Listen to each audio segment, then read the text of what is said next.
It's our final mock draft of the 2025 season. It's kind of hard to believe August has gone that quickly. We've done a mock draft every single weekday night in August whenever there's not been a football game on. So, yeah, this is our last one. I'm not going to do one tomorrow because it's the holiday weekend. And plus, have to prepare for week one. But, yeah, here it is, the grand finale. I'm going to post the link here in the chat. So we have 4 spots left, I think. Actually, looks like 3 spots left. So first come, first serve.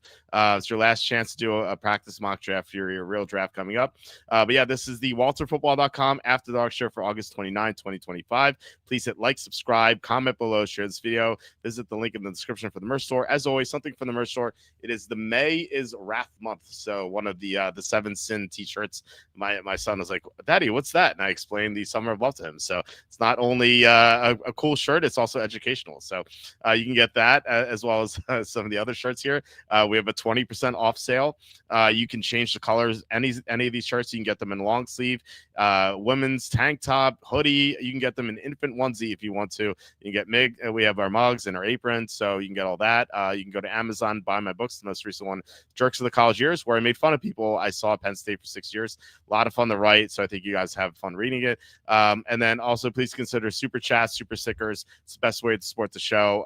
RMAC gave us $100 super chat last week. It was awesome.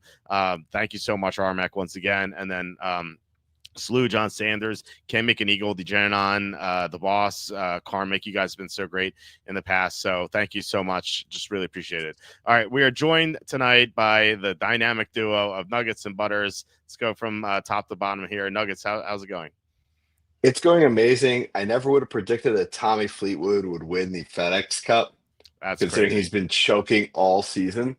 But I'm like the farmer in the water boy, like pinching his nipples so hard that we are like a week away from like real actual football. Like the whole like I am like that like excited for this right now. Like I can't contain my excitement. Um, but as a reminder, my week 1 last year, I had the 11 leg TD parlay that got me 30 grand. And I will be posting it very shortly of what this year's 11 leg parlay is going to be. And I only put up $15 and I won 30 grand. So just saying.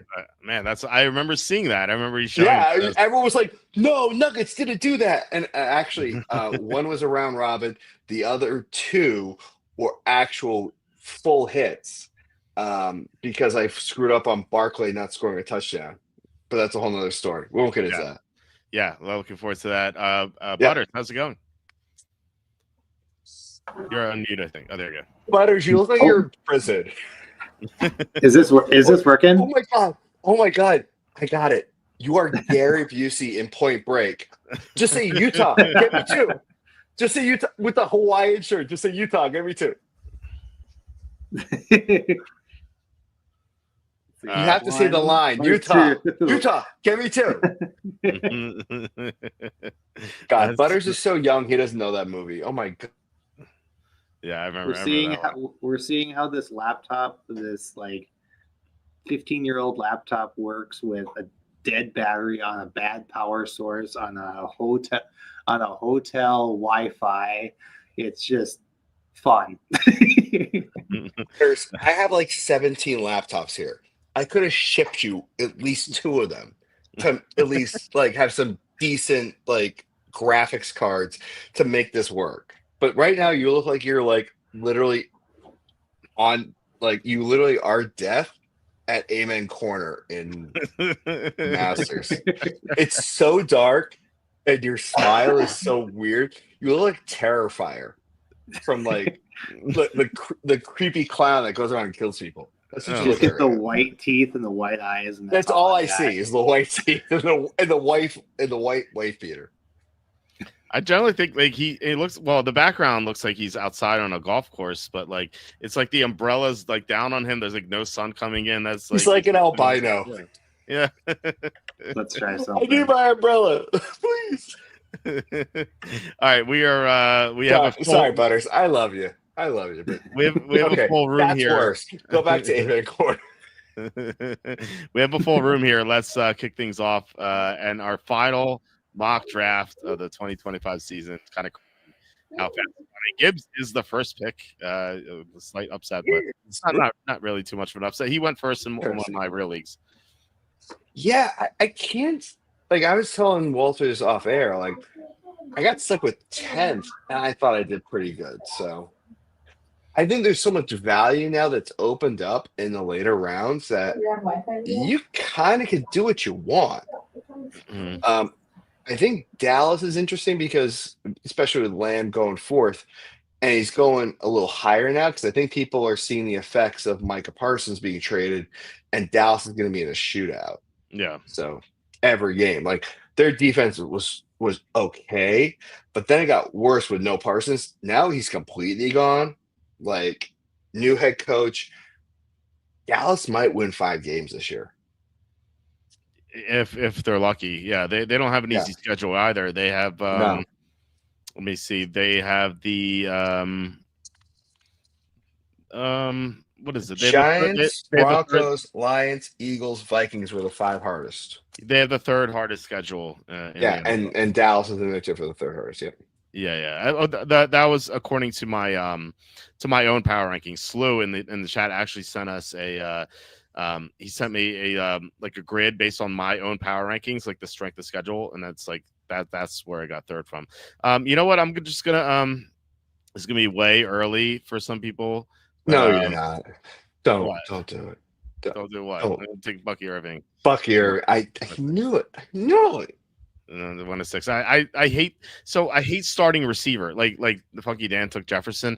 Whenever I draft receiver early, I really regret it because like I can't get any good running backs, and I hate the running backs in rounds like 4 through 7.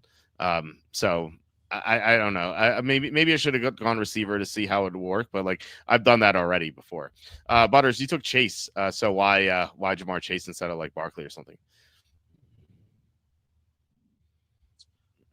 I'm surprised you went that far to You were- Irving when you could have grabbed like Derrick Henry or McCaffrey. Irving's my RB4 and Henry's like my RB9 or something. It's Okay. probably whatever conviction you have. Like I haven't been doing a lot of like I haven't been doing a lot of like chase drafts, and it's like if I can get Chase at 3, I'll take him. Yeah. So you like Henry, so why Derrick Henry 109? I mean, he fits the models. And between your rankings and what I've been gathering, I mean, some people are saying he's as low as 21, which I don't agree with. My other thought was like, do I grab like a Chase Brown or a CMC there? But you know, Henry put up 2,000 yards last year. I don't see why he couldn't do it again. The offensive line is basically intact. You know, they're going to be a run the ball, and their defense really didn't change much. And they were the best, the number 1 DVOA team last year. So how do you say no to that? Yeah, I like the Ravens. I have so I have a friend who's a doctor, right? He asked me today. He's not like he's a football fan, but he's not like an avid like He wasn't like your proctologist, was he? No, he's a cardiologist. So actually, we used to play basketball together back when we were like teenagers. But he asked me for fantasy football help because while he likes football, he's never played like fantasy before, and so I ran him through it. I gave him my rankings. What is he, a virgin? Like, has he never put? How do you not play fantasy football? Like, that's like the thing to do when you're a guy. Like, it doesn't matter what age. Well, here's the thing. Like, by the looks of it, I don't think anyone in his league has played fantasy either. He sent me his draft. So you could be the ringer for him. I love it. This is great. I listen to this draft. He got Bijan at 104, right? 2nd round, he got Bucky Irving.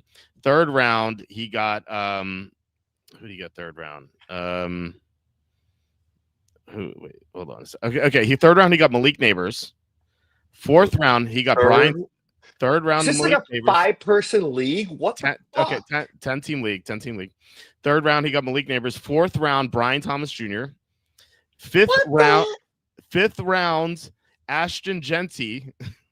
In the 5th round. Oh my god, my pants are. My Yes. pants had exploded off of me, and I wasn't wearing any pants. He Like, told what me the some. hell? He told me some of the picks that were made. Someone took Mahomes at 110, and someone What? took someone took Travis Etienne in the third round. Can I get invited to this league, please? I know. I want to too. I beg of you. I'll even do like a fake like Dr. Wizenhunt or some bullshit, right? Like I'm just some guy from Stanford, and I smoke pipes, and that's it. And His bench is Genty, Egbuka, Matthew Golden, Ricky Pearsall, Cortland Sutton, Zach Charbonnet, Ollie Gordon, Chuba Hubbard. It's insane. how much was it to buy into this league? Is my question. I don't know. It's a doctor league. I don't know. I don't know. Well, doctors got money, so Yes. Doesn't mean they know what they're doing. Apparently. no, they're too busy, quote unquote, saving people. Say quote unquote. Apparently, will they say- know how to lose money. I will say the first time I've ever drafted was Jordy Nelson's rookie year, and my wife told me to draft him, and also told me to play him week one, and returns a kick return and all that. And that league actually had like kick return and plus yardage points as well. So I was like, okay. Yeah, we all know your wife is the smartest one in the relationship. This has been proven Fact. over and over and over again. Sam, I love you. I don't know how you put up with him. And Butters, I love you too. You're like the brother I never had, even though I have two other brothers who I fucking hate. That's funny. So, all right, Nuggets, you took McCaffrey, so you're not concerned about. Okay, I am, but best available, and there's just no freaking weapons on the 49ers. Like, they're so depleted. Juwan Jennings is hurt. Ayuk, question mark. Somebody else got banged up the other day, so I was like, okay, CMC and Kittle and Pearsall are like my top three priorities when it comes to San Francisco, especially their schedule is relatively soft compared to others. I mean, I know you've got your rankings, Walter, but just looking at like the NFL.com stuff, you're almost like, who scares you in the NFC West? And I don't know a team that does. Seattle, Arizona doesn't have their crap together. And what's left? The Rams and Stafford's weird back.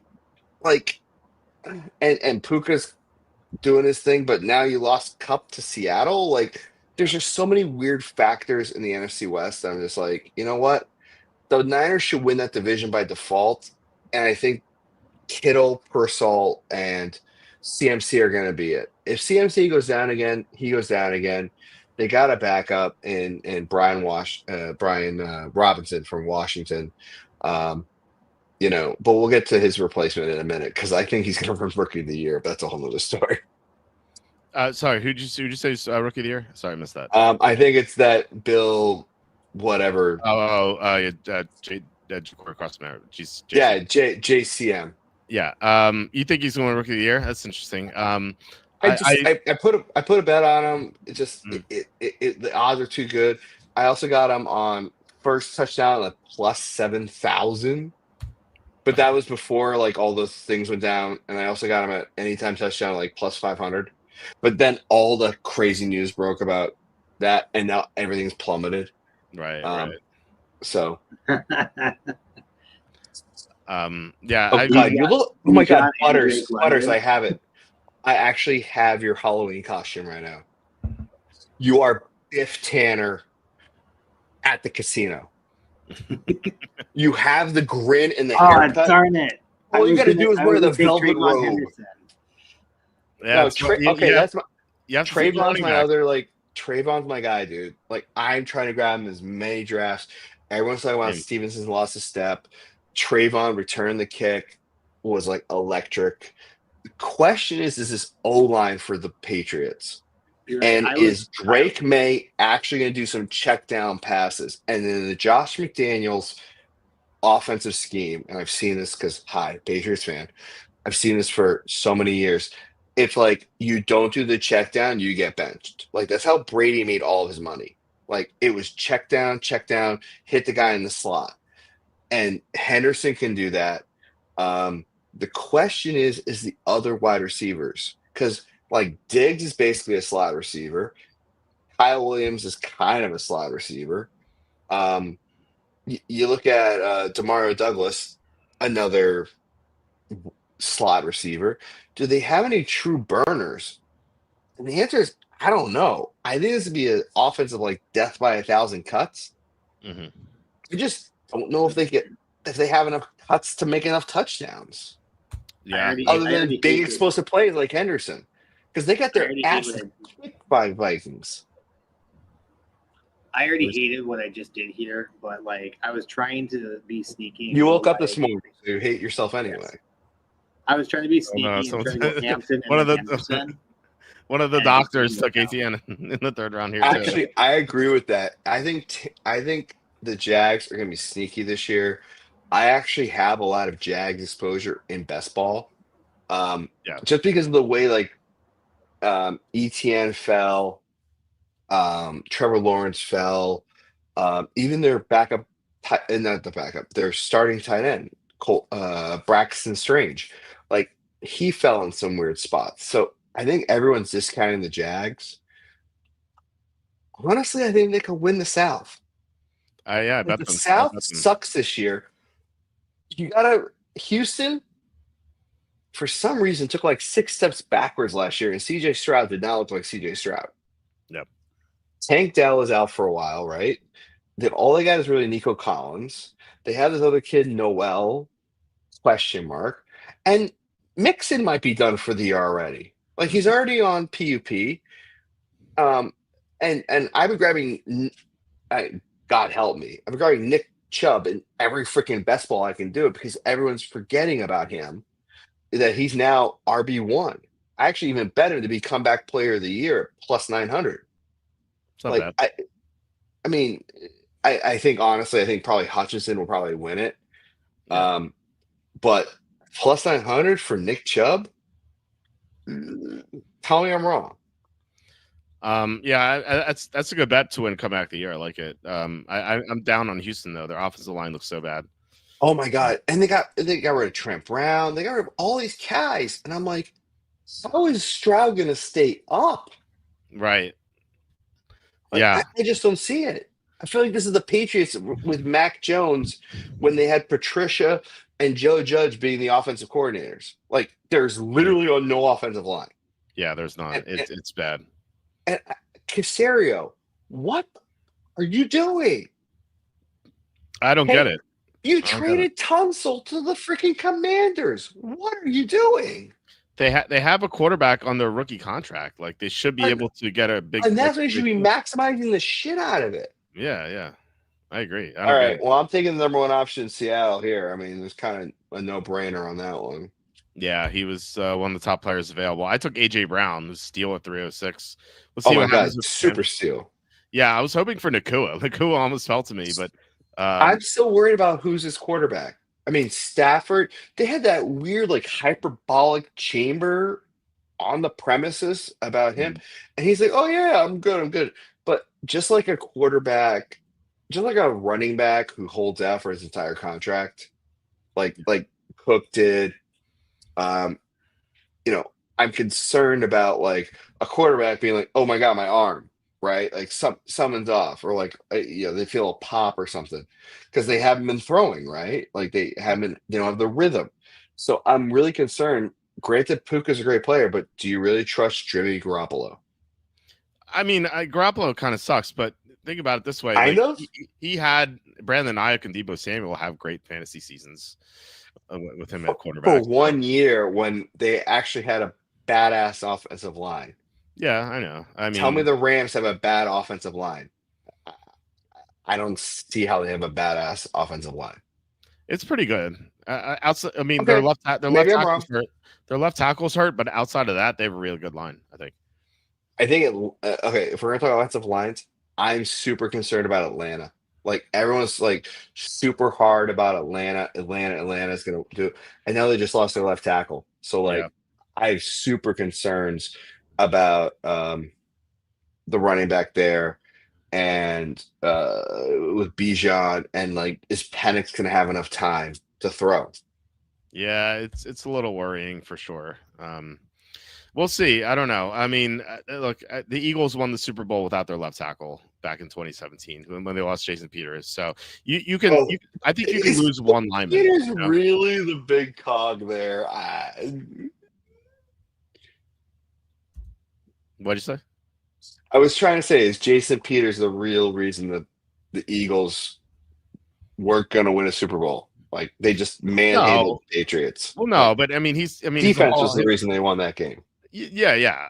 But they still, Nick Foles still had the game of his life with no left tackle, and Jason Peters is a future Hall of Famer. So, 100%, I totally agree. Yeah. Oh crap! This is why I hate being in the 9th spot, because all these picks suck. I don't like the middle very much. F it, screw it, grab my guy. Sam Laporta, okay. Over Kittle. Why over Kittle? Actually, I probably should have gone Kittle. That's my own fault because I kind of scrolled pretty quick. That's on me. If I could do it over again, I would grab Kittle. Okay. Because hence my little preamble of like grab the guys. I screwed up. I should have grabbed Kittle. My bad. That's why you have these mock drafts. I'm actually surprised that I got MVS in a best ball on the last round after it was announced that he was signed with the 49ers. It's like, okay, all they literally have is Pearsall and MVS. It's like, so MVS is going undrafted at that point. Do people not realize that he is literally putting himself into a good position early on?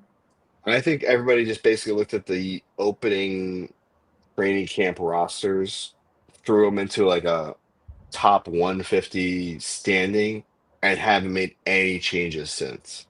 Yes. I think the smart people have, but I don't think anybody else has. I was surprised when someone picked Christian Watson over me. I was like, wow, okay, someone's kind of picking Unless up. Watson's coming back early from that ACL. Yeah, he might come back week 5. Is he though?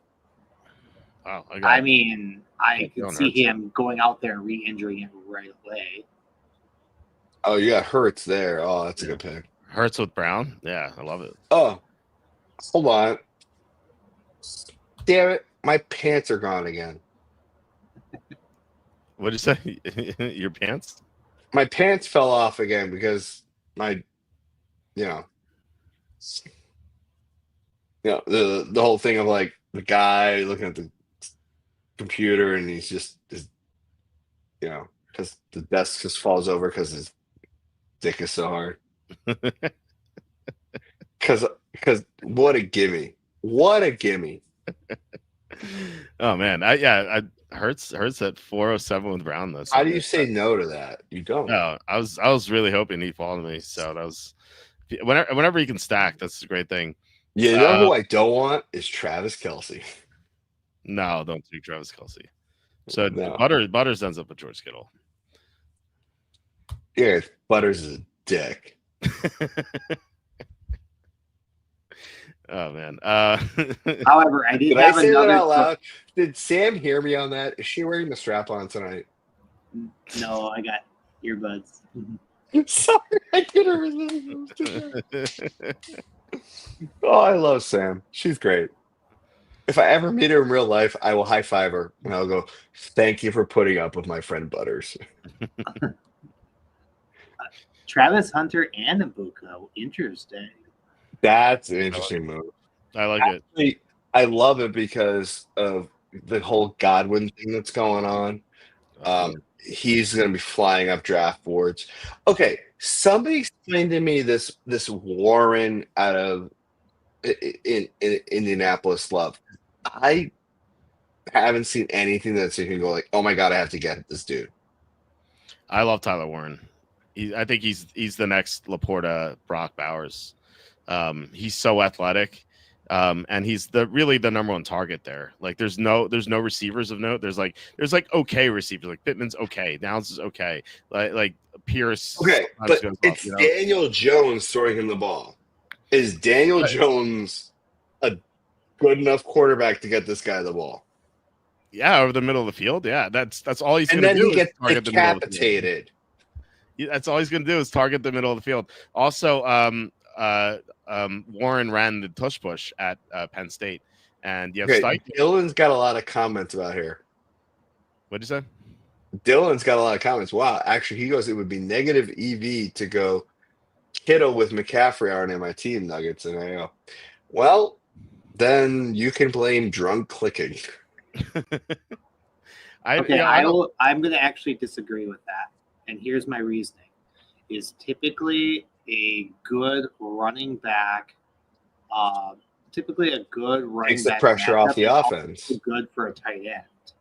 Now, are they fighting for targets and points? Yes, but they could just funnel the whole offense through both of them, and then if the game goes off, you essentially like maximize your points for both players.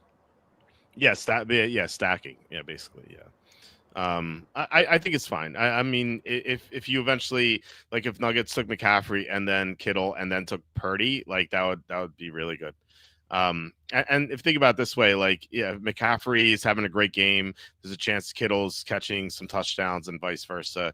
They don't all have to catch touchdowns. It's not like a touchdown only league. So I think that it may seem like negative EV. I can understand why it would look that way, but stacking is definitely a thing in football. So it's all positive correlated. If the Niners have a 40-point game, there's a chance that both guys go off. And am I missing this guy? Did he get taken? So I'm sorry, Nuggets, to ruin your Central Niners stack. I'm going to take Pearsall at 506. Love Pearsall. Hey, I don't blame you. I would have done the same thing. Yeah. He's. I think he's going to have a great year, Pearsall. So yeah, I mean, back from the gunshot. I mean, he looked great after that. And now you have an off season with the whole program. I could see a breakout year for him. Yeah. Dylan goes, McCaffrey, a huge part of the 49ers passing game, especially the way Purdy plays. They're also both old AF. That is true. They're How old is McCaffrey is my question. He's 29, which is older for running back, but I think he has the running back body of a 36-year-old, just given how many injuries he's had. He's played in only 48.5% of his games since 2021. So I actually said this in one of the Discords that I'm in. I go, yes, CMC will be great till week 4, and then whoever's scheduled to come back will come back, and then I think it was Jawan Jennings or it was Ayuk. And I go, the first snap, CMC will tear his Achilles or something like that. Right. Crap. Okay. This is not the greatest spot for me. But we are going to crap. You know what? We're gonna do this. Pickens. Why Pickens? Well, originally I said kind of in my preamble that I think Dallas is going to be a shootout every week. Mm-hmm. Grab the other wide receiver. I think CD is going to get double covered. So who else is open? Pickens is the natural pick as long as Dak is healthy. Yeah. So that's why I went there. I mean, I could have gone Devontae Adams, but he's old. DJ Moore, I still don't know what the hell is going to come out of Ben Johnson's offense, so I'm a little scared. Mm-hmm. Rashid Rice is suspended, and from a wide receiver standpoint, I didn't see anybody else that was like, oh my God, I have to have them. Yeah. Yeah, that's fair enough. We had KCNT pointing out Neighbors put up numbers while Jones was quarterback. That's definitely true. Daniel Jones over Anthony Richardson, LMA. Yeah, the Colts passing game is built around Warren. Yeah, that's I definitely agree with that. Rashi Rice, I would have taken Rice here. I think, given that I already had two receivers, I could just stash Rice on the bench. So I think that's a good All pick. right, I'm going a little weird here. Pollard, it's not that weird. I mean, there's no shot he's going to come back around, right?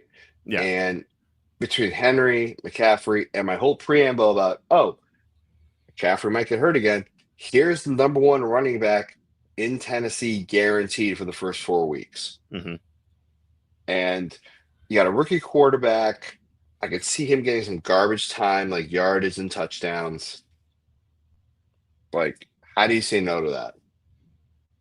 Yeah, I mean, the only thing about him is the injury stuff, but 100%.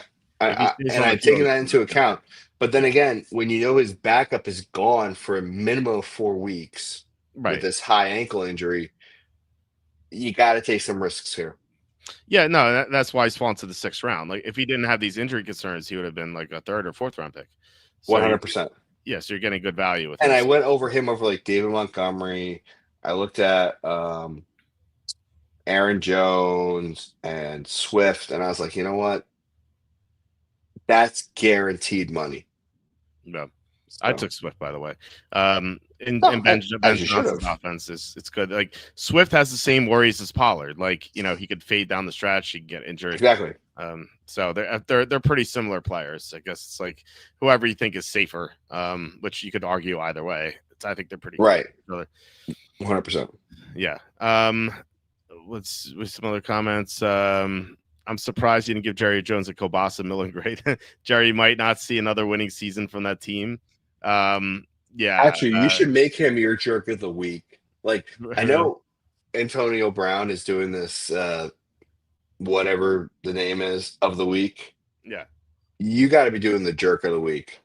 And just compete with that, because Jerry Jones basically just eliminated his team from the playoffs. Oh, yeah. Oh, 100%. Like this was the get there anyway, but still. I mean, this is the equivalent of like Khalil Mack going to the Bears. Yeah. Or the Saints trading away the entire draft for Ricky Williams. Like, this is a franchise altering move, because the 2 first-round picks they're getting, Green Bay's good.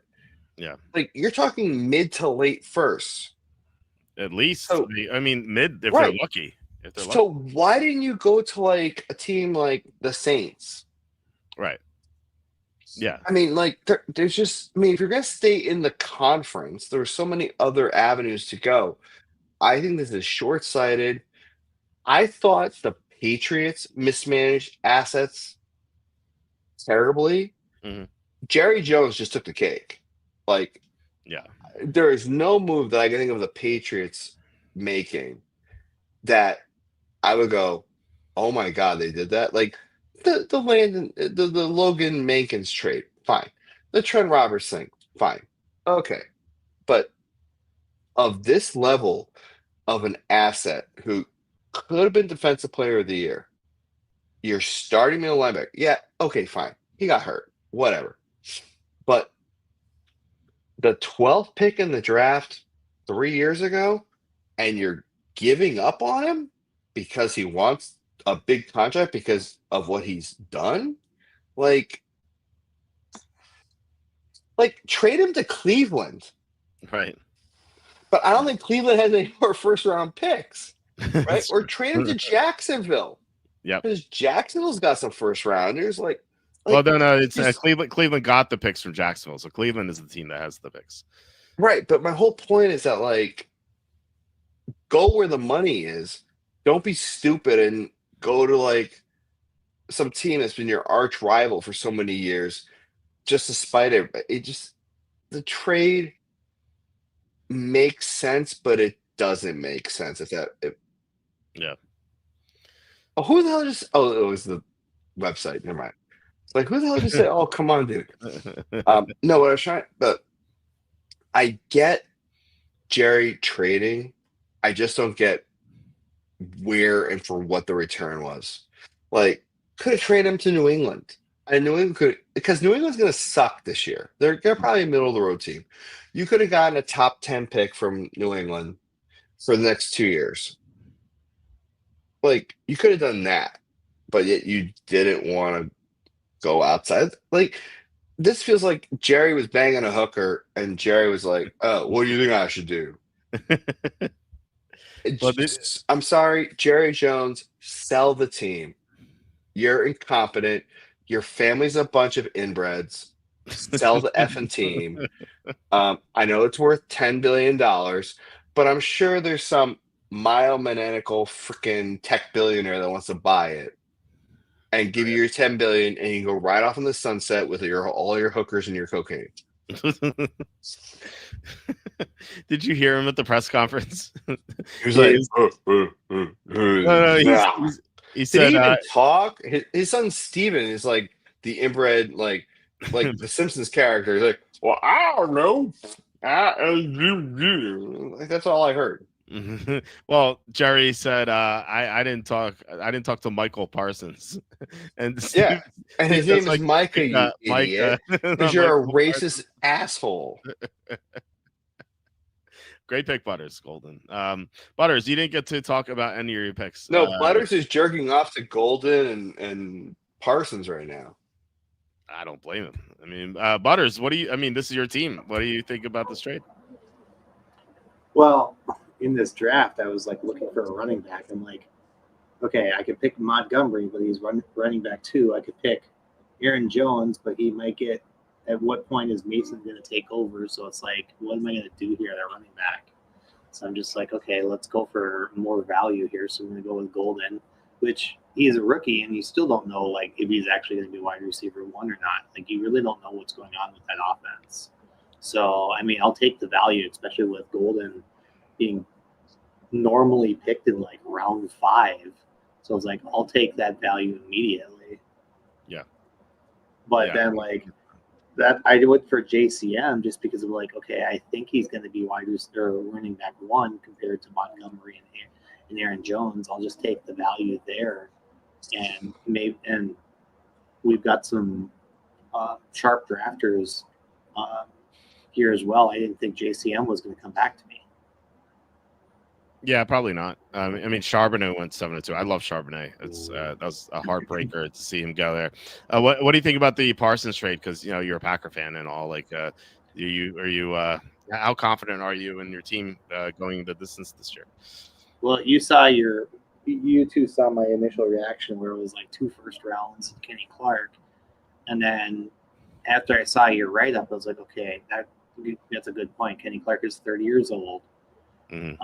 I'm still not sure about 2 first-round picks, but then I get it. Like if you're, as Nuggets was telling me earlier, like you're pushing your chips in, so it makes a whole lot of sense. Yeah. But so. Do you want to win a Super Bowl or not? Right. Like, think about it this way. Like those 2 first. Forget about Kenny Clark. He's 30 already. Like those 2 first-round picks. I mean, both of them combined are not going to be as good as Parsons. Like it is like extremely rare that that's going to happen. Like, yeah, maybe there's a fluke pick. You can strike gold or something like that with one of those picks, but I don't know. I saw that like the Cowboys with all their ammo, they're trying to trade up for like Arch Manning, which I guess like that kind of makes sense. Watch the NFL rig the draft so the Cowboys get the first pick to get him. Just like I saw this on Twitter, so I don't know who did it. I tweeted it. I was the oh yeah, you did, and it was like Luka being traded to the Lakers, and then the Dallas Mavericks got the first pick for Flag. Yeah. It's like on the bright side, the NFL is going to rig the NFL draft lottery for the Cowboys. Wouldn't be surprised. Yeah, exactly. Oh shit, I'm up. I am. You know what? Screw it. I'm gonna go that route. 2 tight ends. Oh damn it! I just saw who I wanted to get, but maybe I'll get on the comeback. Damn it!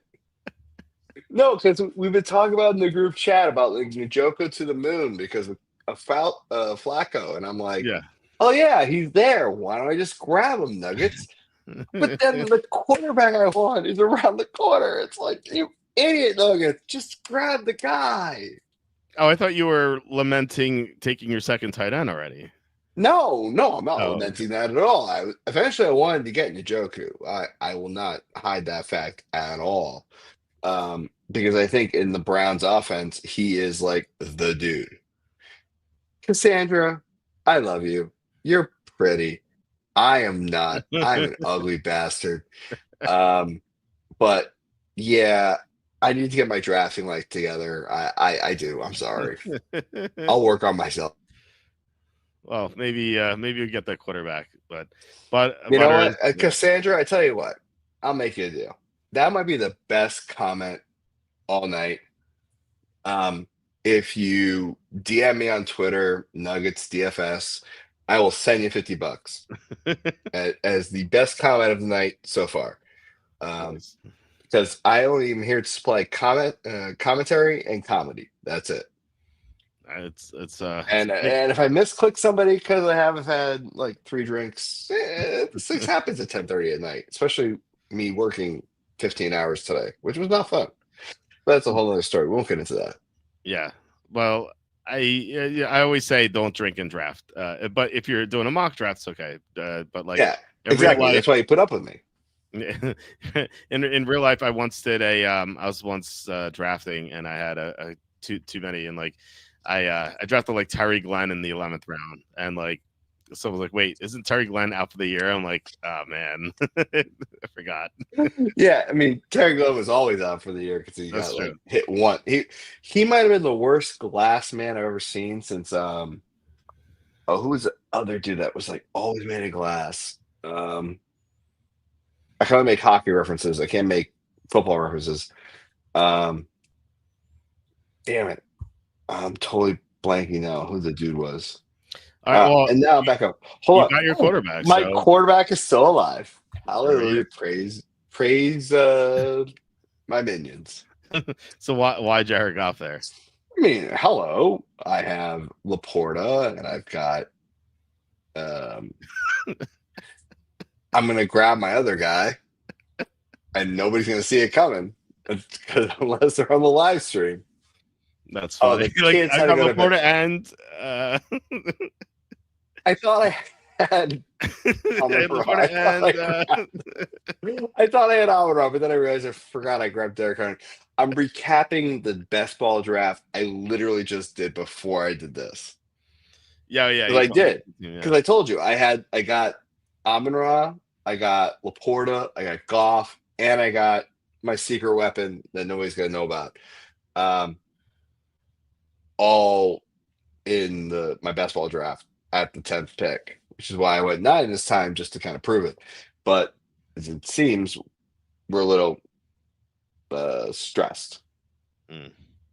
I'm gonna go Braylon Allen, the Ooh. maybe starting running back for the Jets down the road. Okay, can you explain the Jets situation to me? Because maybe I'm stupid, but like, do they actually have a team this year?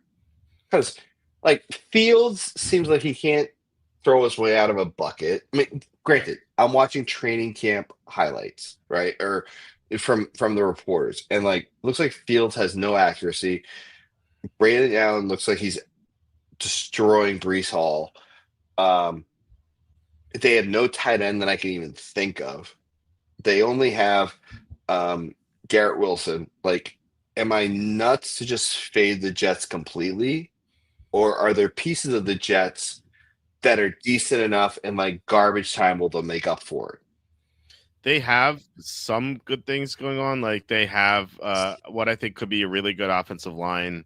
Butters, you're on. I don't know if you're on mobile or something, you may not have heard it, but they have 2 first-round picks at tackle. They took Olafashanu last year, and then they took Membu this year, and then they have Elijah Vera Tucker, Joe Tippmann's really good center. Like they could have like a top 10 offensive line, but they don't have a quarterback to do it, right? I mean, because Fields has bounced around so much. I'm like, and Fields feels like the like a taller version of Kyler Murray to me.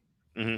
Where he just runs around and tries to make a play. But then again, that could have been a product of his being with the Bears and them having a terrible offensive line. Yeah, that's true. I mean, So maybe I'm crazy. I don't know. I mean, you're the expert. I'm just the guy who bets this shit on the weekends. So I'm just trying to figure out if I'm crazy or not. well, they also have the 6th easiest schedule in the NFL, so That is they're not true. they're not going to be completely inept. And look, they still have great defensive players. Like they didn't have a good defense last year because they fired their defensive coach, and then their defense coordinator had to serve as head coach, and so he couldn't really have good game plans going on. Ulbrich. So I mean, any team in the AFC East is going to have an easy schedule this year. I mean, that's between New England, the Bills, the Dolphins, the Jets, they're all going to have the easiest schedules this year because of the competition they're playing against. Yeah, 100%. I mean, like the Bills have the 3rd easiest schedule in the NFL, I think. And I like they're a top team. I had 5th, but I'll agree with you. Fine. Yeah, You have 3rd. I got 5th. I have the Yeah. Patriots at 2. I have the Saints at 3. But I'm not touching any player on the Saints in any drafts because I don't trust their quarterback. I don't trust their coach. Their defense to me is a freaking mess. And if Kamara gets hurt, it's game over. yeah. I don't mind Shaheed late. Fair. But Fair. outside of that, I don't really like anyone. Like he even went like 8-12 here. I don't like him 8-12. I like him like 10th round. But that's Oh, it. damn Just it. look at Butters value. grabbed Gordon. You some bitch. He did. Butters. I've been sending you too many betting texts, dick. I like Gordon looks great though.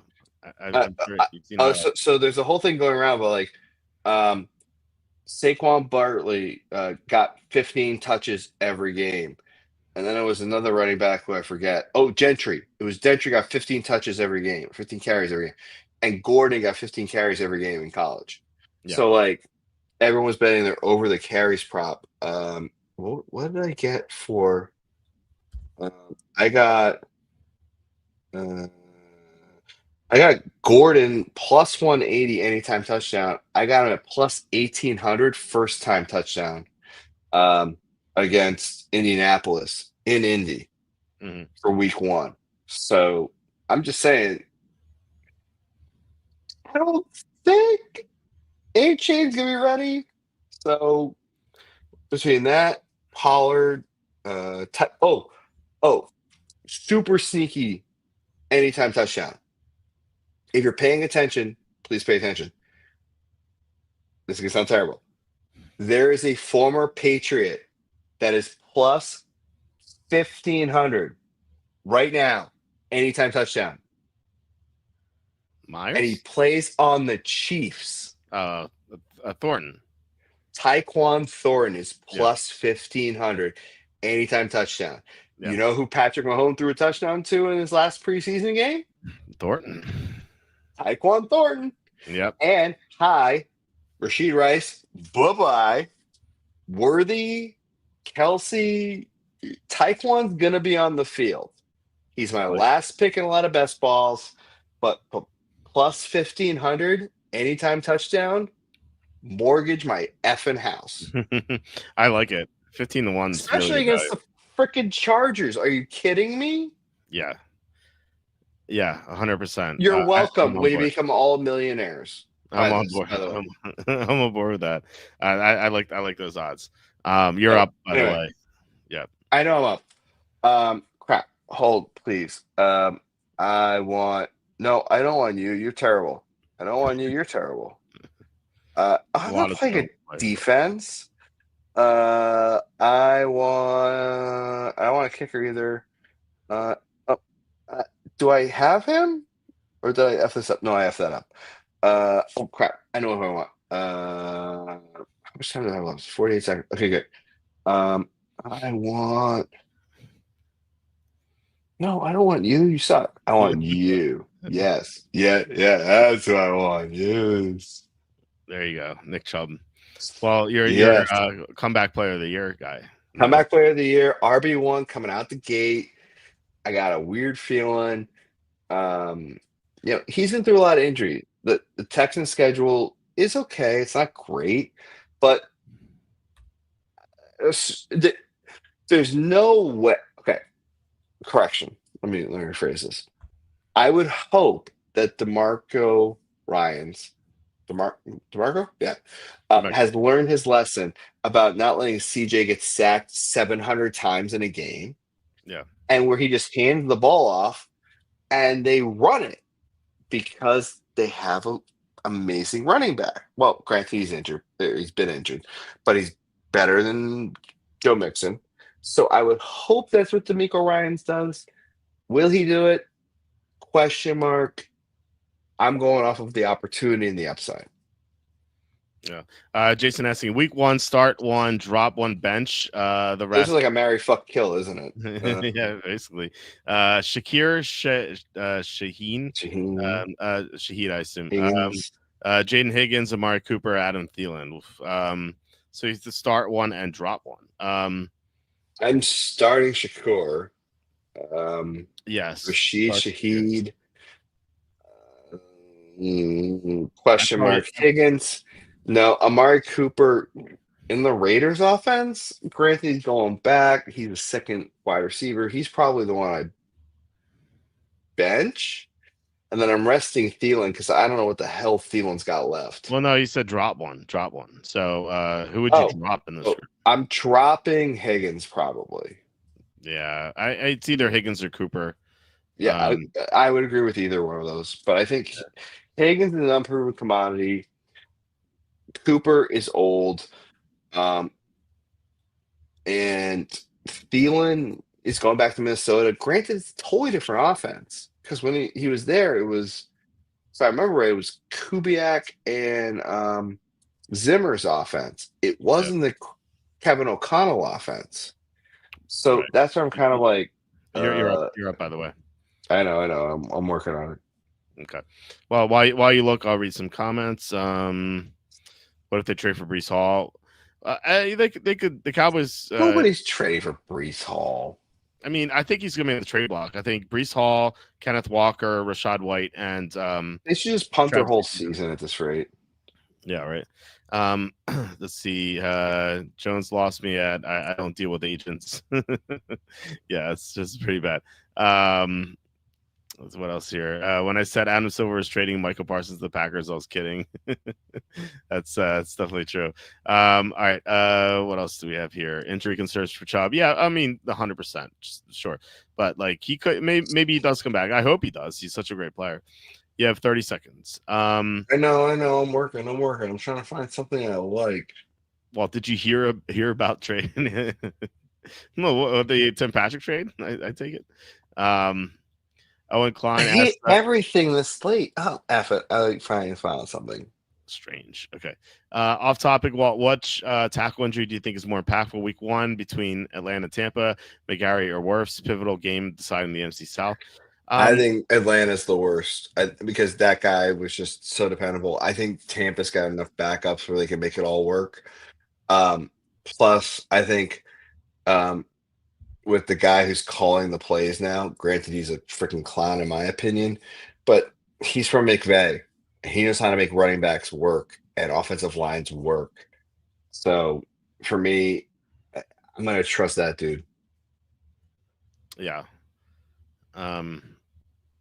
Yeah, I don't know. I think it's pretty even. Like usually offense, I don't really care too much about offensive line injuries unless they're cluster injuries, like they're two of them together. Like that's when teams like really struggle. But like right now, were we talking about Atlanta and Tampa or Atlanta and Jacksonville? Atlanta, Tampa. Oh shit, my bad. I was thinking about Jacksonville. I think Tampa's gonna be fine. I'm not worried about Tampa. I mean, Bucky Irving did crazy amounts of shit last year. I'm not worried about that. Is Nuggets on meth? I don't know, Papa Smurf. Are you stoned?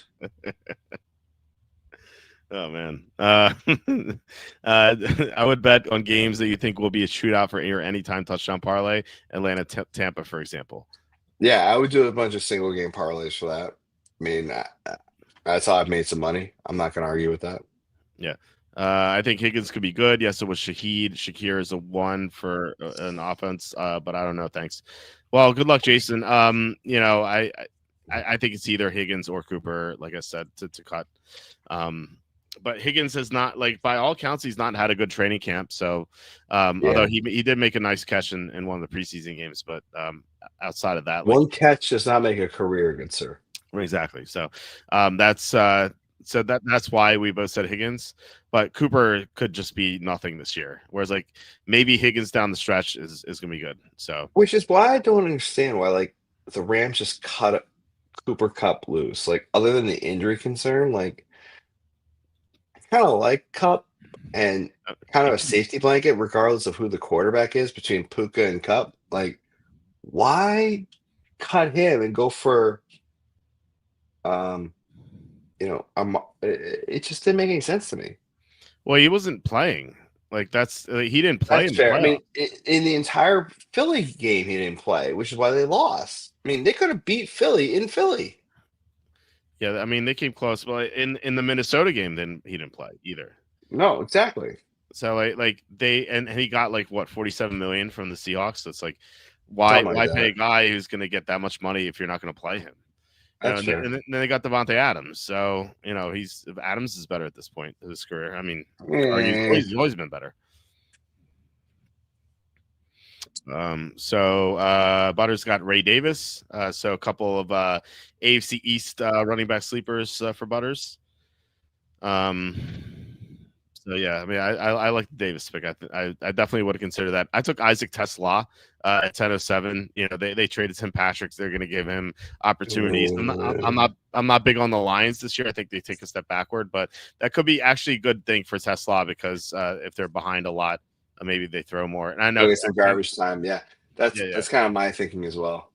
Yeah, I know Kenny kind of poured water on on that theory that garbage time, like, there are people producing garbage time, but I don't know. I mean, I think I've seen that enough. But Kenny said he's going to have a study on that, so we're going to look forward to that on his site.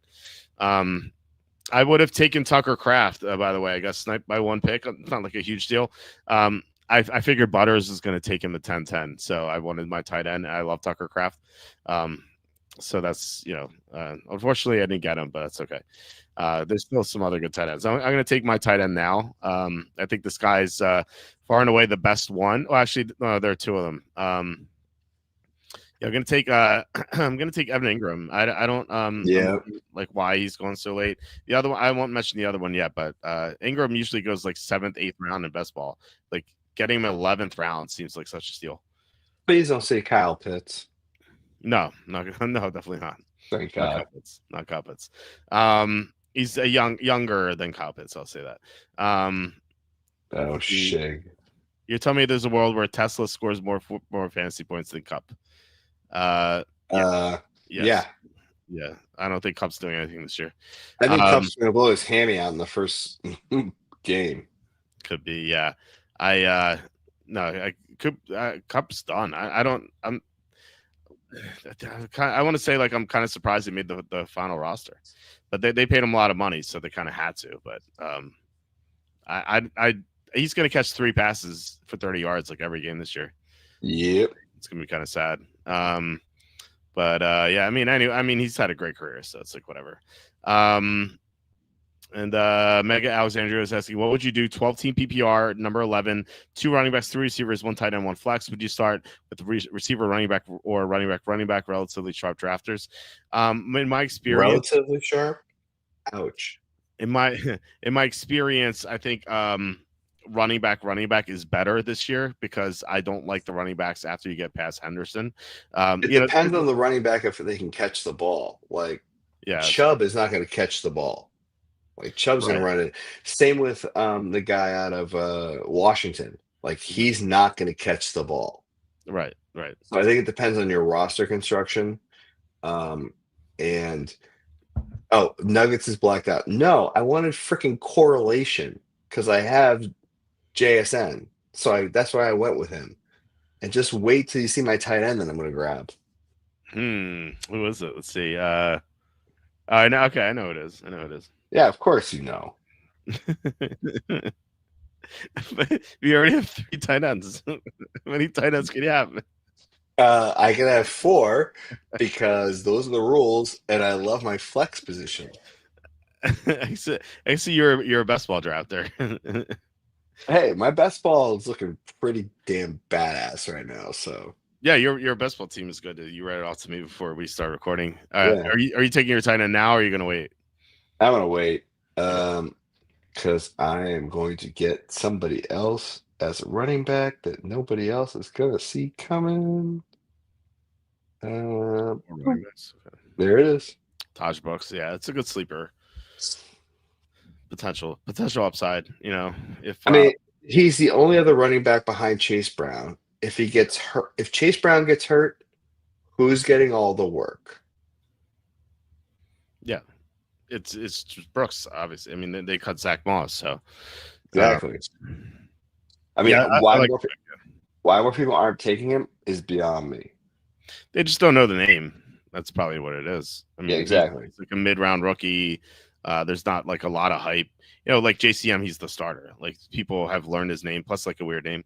Like Brooks, like people are like, oh, who's Taj Brooks? Never heard of this guy, So that's kind of like why he's going so late. Mm-hmm. Yeah. Okay, so wait, a question here. How do you guys rank Kyle Williams, Coker, Pat Bryant, Dante Thornton, PPR? In my opinion, I would go Thornton, Coker, Bryant, Williams. I would flip the last 2. I would Okay. say it's Williams then Bryant. Okay. But I don't disagree about the first 2. I think you got that spot on, especially since I'm trying to draft one of them right now. So why flip the last 2? Like why? I mean, you're in Patriots country, so like why? I am, and just the reports out of camp between Kyle Williams and this other kid, Eftim Chisholm, have been ridiculous, and even Eftim against the Vikings. Granted, it was their number 2s, but put up 90 something yards and a touchdown with the Pastronaut Josh Dobbs. Mm-hmm. I imagine what he could do with Drake May, an actual quarterback. Right. And he was another undrafted free agent that the Patriots got. So it seems to line up. He's probably the 5th wide receiver, but if like Diggs is not ready to go week 1, like who else do you go to? It's Pop Douglas, Kyle Williams, and maybe this kid Chisholm and Hunter Henry. Like those are basically your wide receiver / tight end options. I mean, Kendrick Bourne, gone. Javon Baker, gone. So your wide receiver room is pretty light right now. So yeah. I mean, yeah, it could be trading on Henderson can do a ton of shit, but like, he's great for a screen for like 3rd and 10, right? Is he going to go to the house every time? Probably not.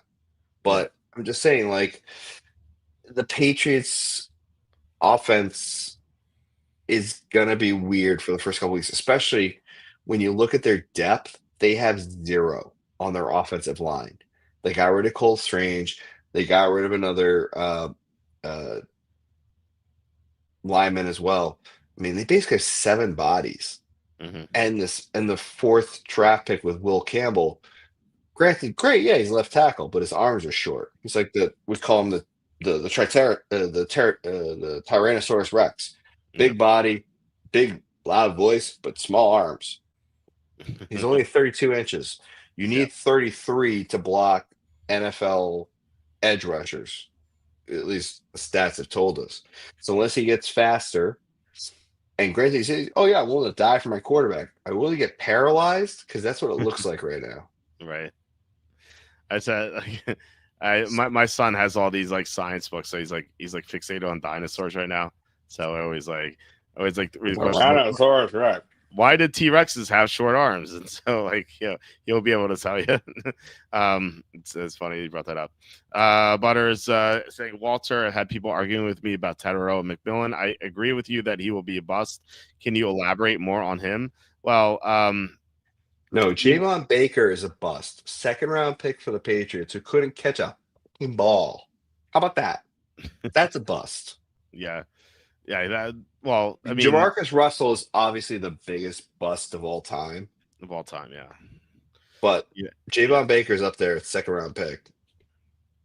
Yeah, the Raiders could have drafted Calvin Johnson, but they took Jamarcus Russell. Which I honestly, I think Calvin Johnson retired in 5 years. That's true. That's true.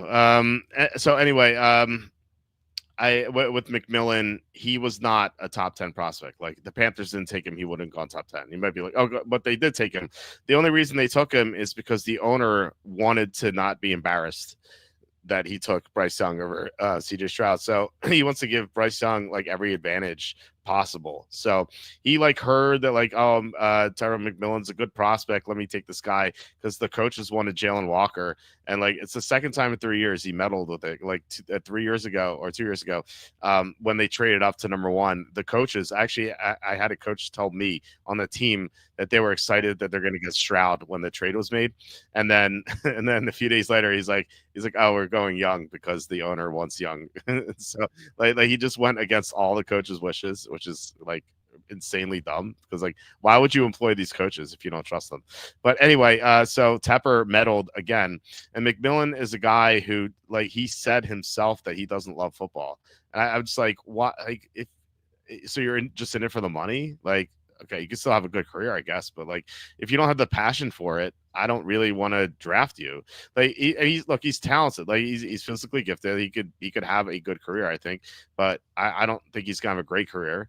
I don't think he was a great prospect, and the fact that he doesn't love football just makes me think that it's more likely that he busts than he pans out. Can we just go back to something where you said about David Tepper? I respect that he's made more money than I'll ever see in my lifetime. Yeah. But can we talk about how small his dick is? Because like that's what an owner does who has no faith in the team he has hired. Yeah. Where he has to go all Napoleon and be like, oh, I think we should, we're gonna go with Bryce Young. Like when everybody agreed it was Stroud. Like just the stupidity factor is off the charts. And I can't be and like the whole incident about like him and the fan like last year where he threw his drink at a fan. I'm like, what are you doing, dude? Like, if I had that money, I would be like, thank you. You are making sure that I don't have to pay for an empty stadium and I'll invite you into my box and let's have a drink and let's talk about it. Like, but to be like that much of an asshole, like I only have to think that you have like small penis syndrome. And where you need to make a ton of money, where women would actually fuck you. Like, yeah, it's just it's level of stupidity that I can't compare. Didn't he make his money by shorting airlines during 9/11? Was that him? Yeah. Dick. Yeah, I lost 12 friends in the tower, for Christ's sakes. Jesus, yeah. Yeah, one of my friends' dad, was calling us when we were in school, and he's like, I'm not going to get into it, but yeah, I lost 12 friends in the towers. That's and you want to know what the other weird thing is? I could have been number 13 because I had an internship that was starting at Morgan Stanley that day, and I called in sick. Seriously? Wow, dude, that's crazy. Yeah, I could have been in the towers or late to it, but yeah. So anyway, that's the Nuggets sobering fact of the day, which is why I'm going to continue to drink. Yeah, it's a good reason. Oh shit, I'm on the clock. You are. Well, you decide what's one bold prediction for the season. The Patriots are going to make the playoffs. I could see that. They have the second easy schedule, sure. And then they're going to get smoked in the first round. Probably, yeah. Yeah, because even if they win, it's going to be Buffalo or Baltimore in the second round. Like, we're toast. How about Vikings had the best record in the NFL? Maybe. Ooh, I kind of dig that, actually. Or how about Dante Thornton, Rookie of the Year, at 200-1 odds? It's not bad. I still like my guy. JCM. I still like JCM. I don't disagree with Thornton because I think the Raiders are going to be. I think the Raiders are going to get demolished in their first game. Against. So They're going west to east, 1 o'clock game. Not in the best conditions. First game out with Carroll, and on top of that, the starting linebacker for the Patriots, Spillane, was on the Raiders last year he was. and like the last 3 years. So I could easily see the Raiders getting smoked. But I could see this kid, like everyone's comparing him to like Randy Moss and another 6'4" wide receiver. I want to say it was Fitzgerald, but I'm probably wrong. Who ran like a sub 4.3 40. Well, he and Calvin Johnson are the only guys. Yes, guys it's him, Johnson, and Moss. Those are the three. Yeah. Thank you. Yeah. So that's where I'm like, I could see him getting it. So I'm tailing you on that because honestly, I can see it. I also have one on Trayvon Henderson as well. So I have Henderson at 22-1. I have Hampton, I think, at 20-1. I have Ibuka at 40-1, and I have Thornton at 200-1. Oh, I like it now. I like Ibuka but I think the price has dropped too much. Yeah. I imagine it's gone down a lot, but like this was back when the Godwin news hadn't broke yet, and I kept saying it. I kept telling everyone, I'm like, I don't think Godwin plays till November, and people are like, "Oh, you're crazy. We haven't heard that news." I'm like, well, he had a dislocated ankle, and he hasn't like jogged on it yet. Like, yeah, he had the injury that the Celtics basketball player had, Gordon Hayward. He had the same injury. Yeah. I mean, I kind of had that injury, but my knee did a Willis McGahee, and it took me 18 months to come back. Yeah. Yeah, everyone was remember Willis McGahee's knee going there. That was me in lacrosse. So that's rough. Especially when I didn't go anywhere. I was the goalie, and the guy just plowed into me. And I looked down. I go, "Oh, my leg is the wrong way." Oh my god. Oh! Another bold prediction: Keandre Lambert-Smith will flirt with 1,000 receiving yards. Not get. They get like 900 receiving yards. Who? Keandre Lambert-Smith. I just drafted him right here. The Chargers? They're a run-first offense. I don't. That's a bold prediction. Okay. We're going bold. Sorry. Yeah. My bad. I thought you were going for like your bets. Oh no, Actually, no. I don't. Okay, fine. I agree with that. I'm not going to argue with you. I There's think things to argue with you with. I'm not arguing there. I agree with that. I think he's pretty talented. He's better than Quentin Johnson. He can actually catch a ball. Oh yeah. And I've said this a million times on stream already, so forgive me if you've heard it. But like when Lambert-Smith caught a touchdown from Herbert in the preseason, Herbert ran over to him and he's like, "There's more to come." Yeah, so I think that Herbert's kind of excited about this guy. Because Herbert's going to jerk off all over him? Yeah, I think so. I mean, think about like he's had Quentin Johnson. He can actually catch a ball. Yeah, he's had Quentin Johnson for so long. Like, of course he's excited about this. And he had Stone Smart, and he had who's the other dude? Joshua Palmer, who's in Buffalo now. And he had who's the other guy? I mean, basically, it's been Ladd McConkey and Herbert. That was all it was last year, right? Mm-hmm. And now they got rid of J.K. Dobbins. They brought Najee Harris. Like, what? I thought J.K. Dobbins would stick there. I don't know. Yeah, it feels like Dobbins is better than Harris. But like Harris, but now Dobbins is in Denver, right? Yes, yeah. But like Harris can't see. Like he has lost his depth perception. So why are people taking Harris? Like it just doesn't make sense to me. Did someone take him in this draft? Let's see. No, not this one, but in other ones I've been in. Because I think you'll see the name. Right here, 1105. Someone took Najee Harris. That would be Vic Saban. Vic Saban, yeah. But I think that was more to troll us than anything. You think that was auto draft? I mean, if it was auto draft, it would stay. He's in. He has a green circle. He's in. He's definitely in this. Well, then he hasn't caught up on the news. He's one of the doctors that just hasn't caught up on shit. I can't believe that team. He took Ashton Jeanty in the 5th round. The 5th round. That's insane.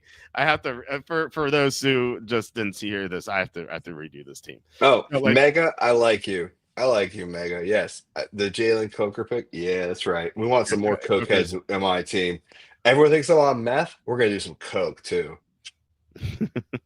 So all right. So his team, just quarterbacks are not that, like, quarterbacks went super early. So he has Drake May and Justin Fields as quarterbacks, right?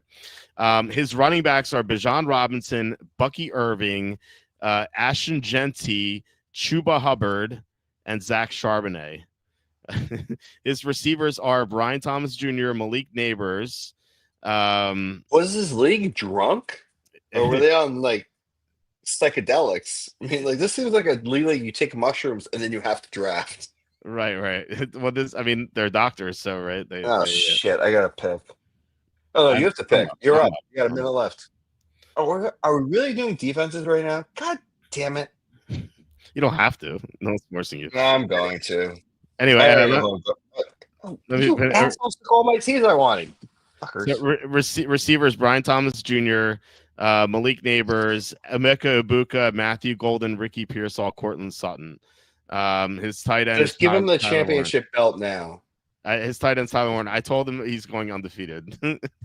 Basically, unless he has some major catastrophic injury, he's going undefeated. Yeah, he would have to have like multiple catastrophic injuries to that team. Like multiple. Yeah, it's his third running back is Jesse. Like it's crazy. I mean, how are you not taking this defense right now? Packers defense. Yeah, it's a good one. They played the Lions. That was the one problem they had all year last year is they couldn't stop a nosebleed. Now you bring in arguably the most impactful defensive player, in the sport right now, outside of like a TJ Watt, a Nick Bosa. So how do you not? I mean, the cornerback. I mean, they got rid of Jair Alexander because he's on Baltimore now, but he'll blow his knee out in like 2 seconds. Mm-hmm. You actually have some decent guys that can do it, and that was the one problem last year. They got gashed up the middle consistently. Now you got a guy who's going to stop all that. Yeah, sign me up. Oh, yeah, 100%. Name one player you must walk out of a redraft league in PPR. I would assume like not the early round guys because you can't necessarily like guarantee them. So I would say like Ricky Pearsall for me. He's going to catch a ton of passes with the Niners. He's going in a fair rounds. I took him the fifth round here. Pearsall sounds right. Pearsall 5th or 6th round for me, like not counting the top guys. Do you have any lean there? Well, you're up in the clock, so you can. Yeah, the only one I would say is like if somebody goes like super early, I'm thinking like a Pollard or a Chubb. Mm-hmm.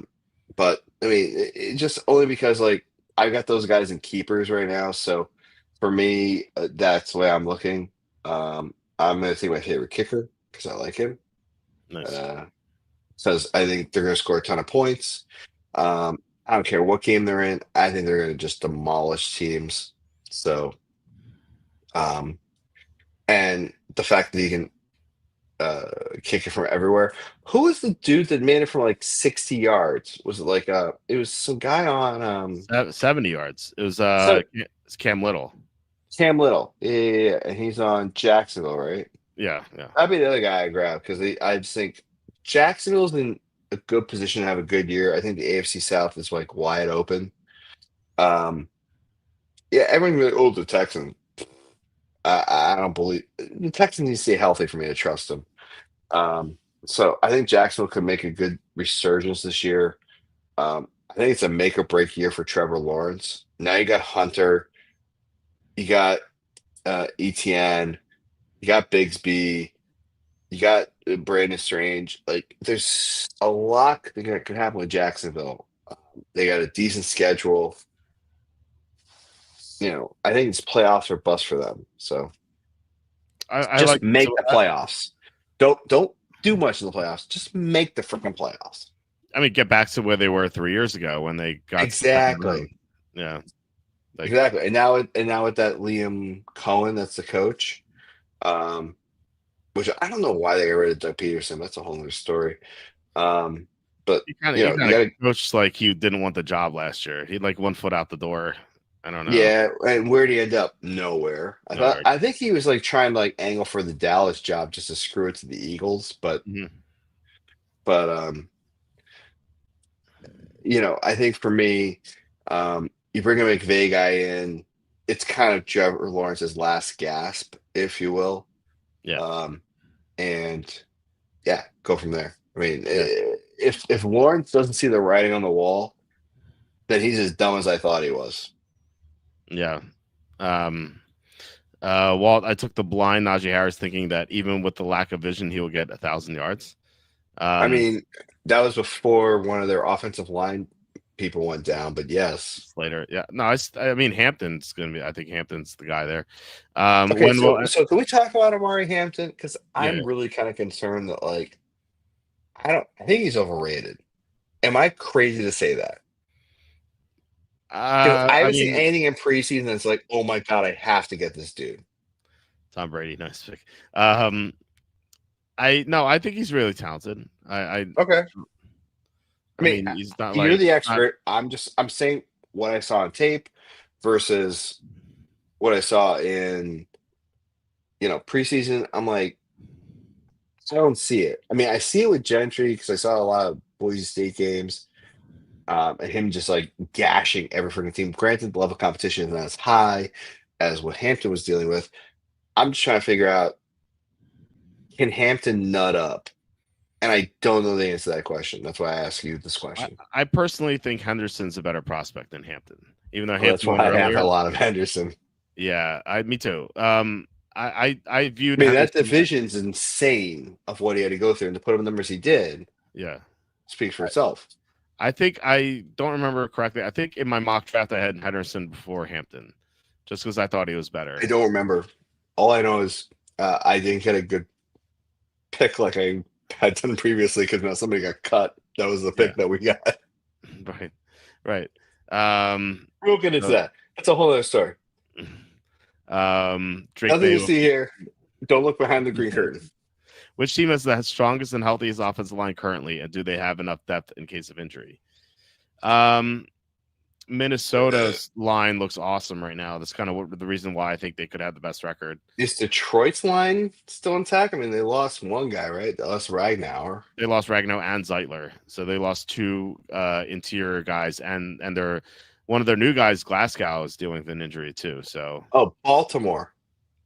Baltimore's line's basically. Baltimore's pretty good, yeah. They're basically intact from last year, and I mean they re-signed Stanley. Yeah, Ronnie Stanley.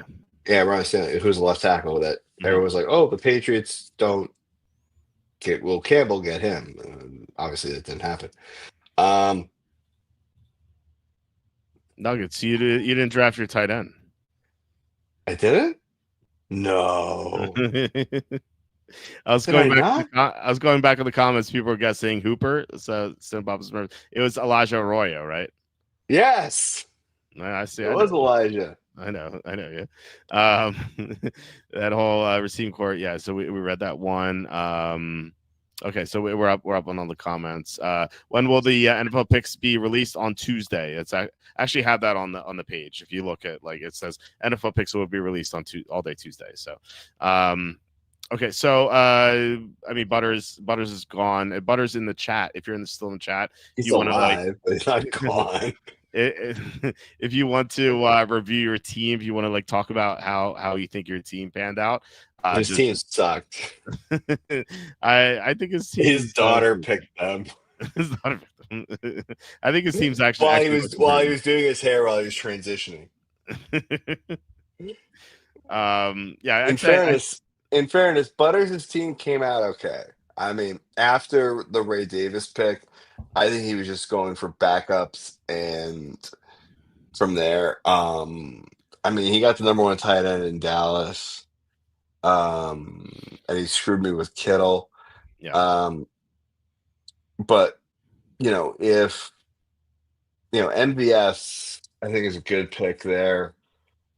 This Franklin out of Denver, I'm kind of. My whole thing about Denver this year is like, are they going to survive the bounce back, right? Like, they did great last year. Everyone's kind of surprise pick. Is Peyton going to be able to pull a year or two out of it? And I don't know the answer to that because I haven't seen any improvements on the defensive end. They made some, I mean, they got Harvey, but the running back room, they had like 6 running backs at training camp. Like, and they're still even saying like RJ Harvey is going to be like the 4th running back, which is kind of like, what? I mean, he's been starting in the preseason, so I don't. Well, right, but that's preseason. Right. When it comes to like nut cutting time, is he actually gonna be the one, right? Because is it gonna be Dobbins or him? Like, so it kind of boils back to like Peyton. Do you? It's the old. I think it's the old adage of like you got 6 running backs, but do you really have one? If that makes sense. Yeah, Peyton loves using multiple running backs. That's like 100%. It's what he did in New Orleans. I'm not arguing that. I'm just saying like. Am I really going to put all my chips into that? I mean, he's got like 7 wide receivers. Do you really have one number one? And if the number one gets hurt, who steps up? Yeah. And I don't think Payton's got an answer for that because what I've seen out of the Denver passing game over the last couple of years, a little scary. Yeah. Like everyone's like super broken in like week 2. Yeah. I like Butters' team. I'm kind of surprised that he didn't go after Herbert because he has McConkey and Hampton, and then he took Mahomes. But I mean, Mahomes, you could argue like good value here at 8-10, and Nick's great value at 14-10. You know, I agree there. He goes like round 8, round 9 in best ball, like round 14 is a steal. My team, I took, it might seem like Irving is too early, but he's my RB4. And I love going running back early because I really don't like any running backs after Henderson. Like you can there's major flaws with all of them. Maybe not like Hubbard so much, but still like I'm not like super excited to get Hubbard. So I always want to go 2 or 3 running backs to start, unless like I get insane value, which I kind of thought about with like Nacua here. Like if Henderson fell to me and Nacua was there, I probably still would have went Henderson, but like.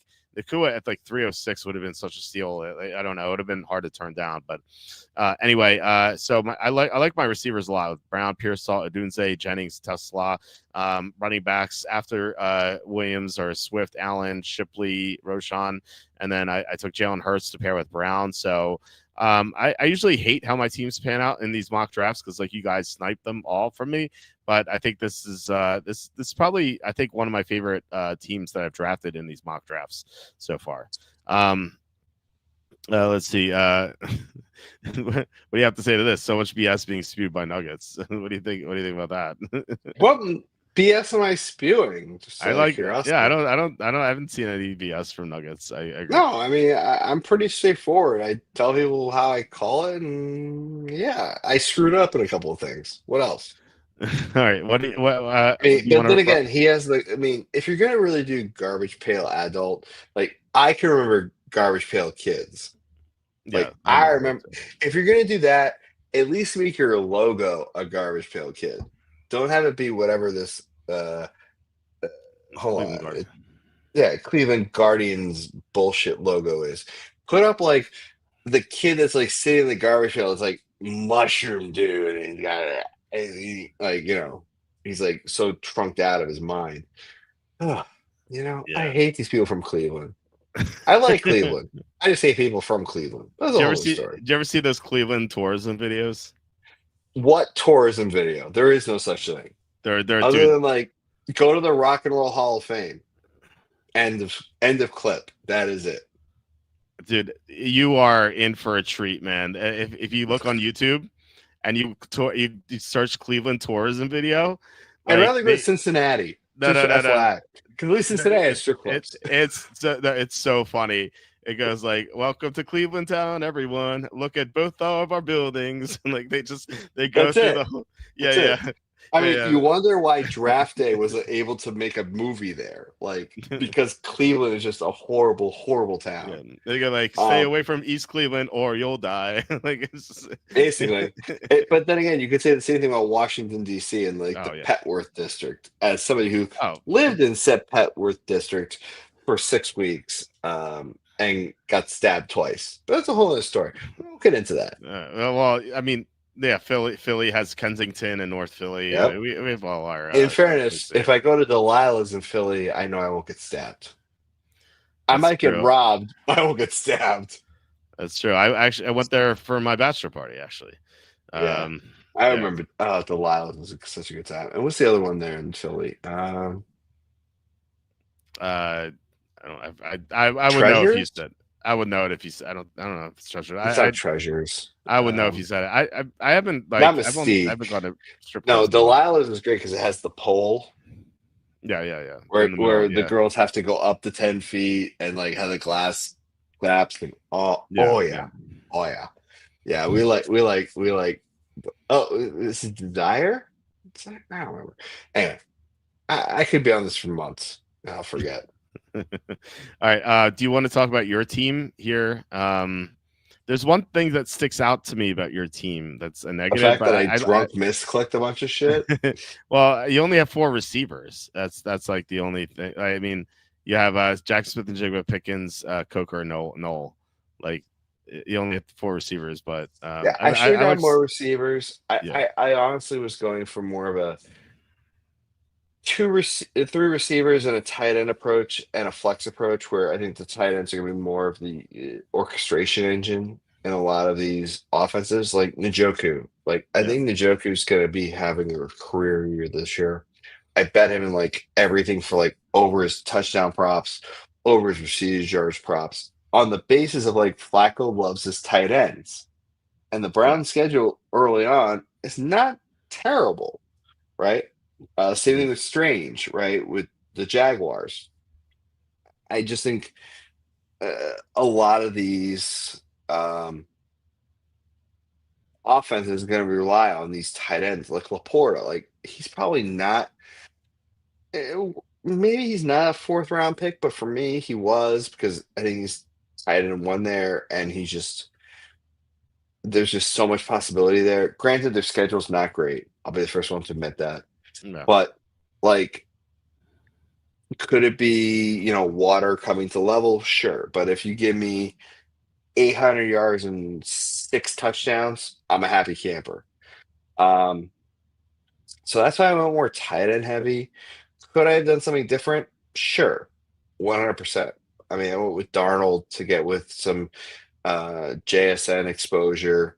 Should I grab if we were going 20 rounds, I would have 100% grabbed the tight end for Seattle.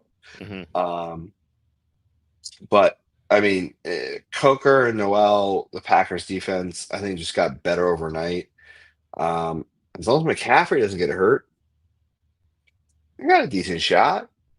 If McCaffrey gets hurt, I got Pollard and Chubb. But then again, I'm literally the mash unit of running backs who get hurt.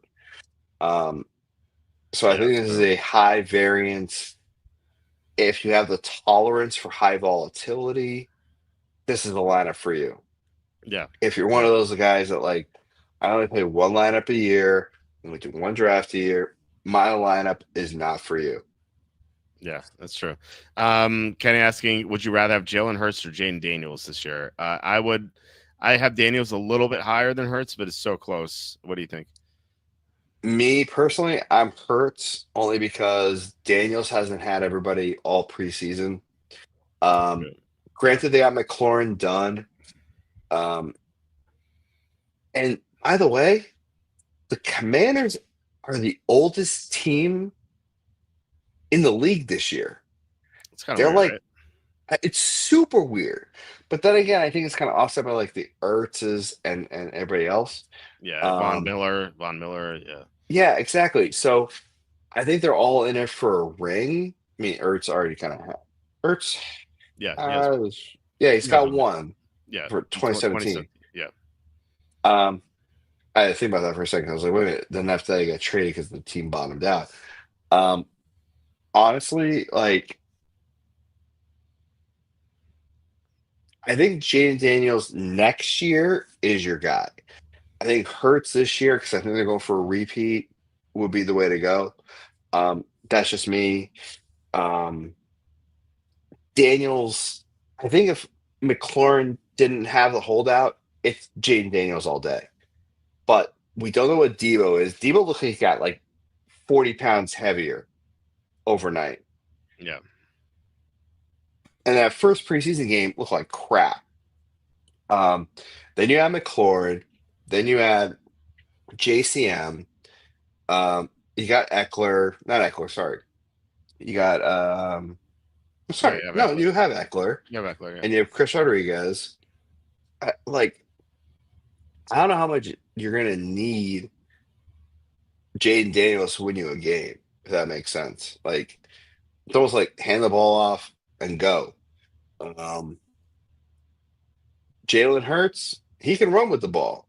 Can Jaden Daniels run and take the punishment that Jalen Hurts did? That's a different question. Right. Is taking Josh Allen the 2-3 turn in a 10-man PPR too soon? I don't think so. No. You're not going to get him on the way back. It's There's 10 no man. effing way you're getting him back. No, Yeah. and his wide receivers are going so low. Like, I think Coleman in this went like in the 9th round, Mhm. and I think he's primed for a breakout year. Spurs hurt. Yeah, I'm not touching. I for as much as I want to avoid James Conner, I am. Except when like he's a default pick, and I'm like, okay, I'll grab him. But grabbing Ray Davis, because I think the problem, like we've seen it with like almost every running back that has held out. They're not practicing with the team. They're not doing activities. They're not doing anything.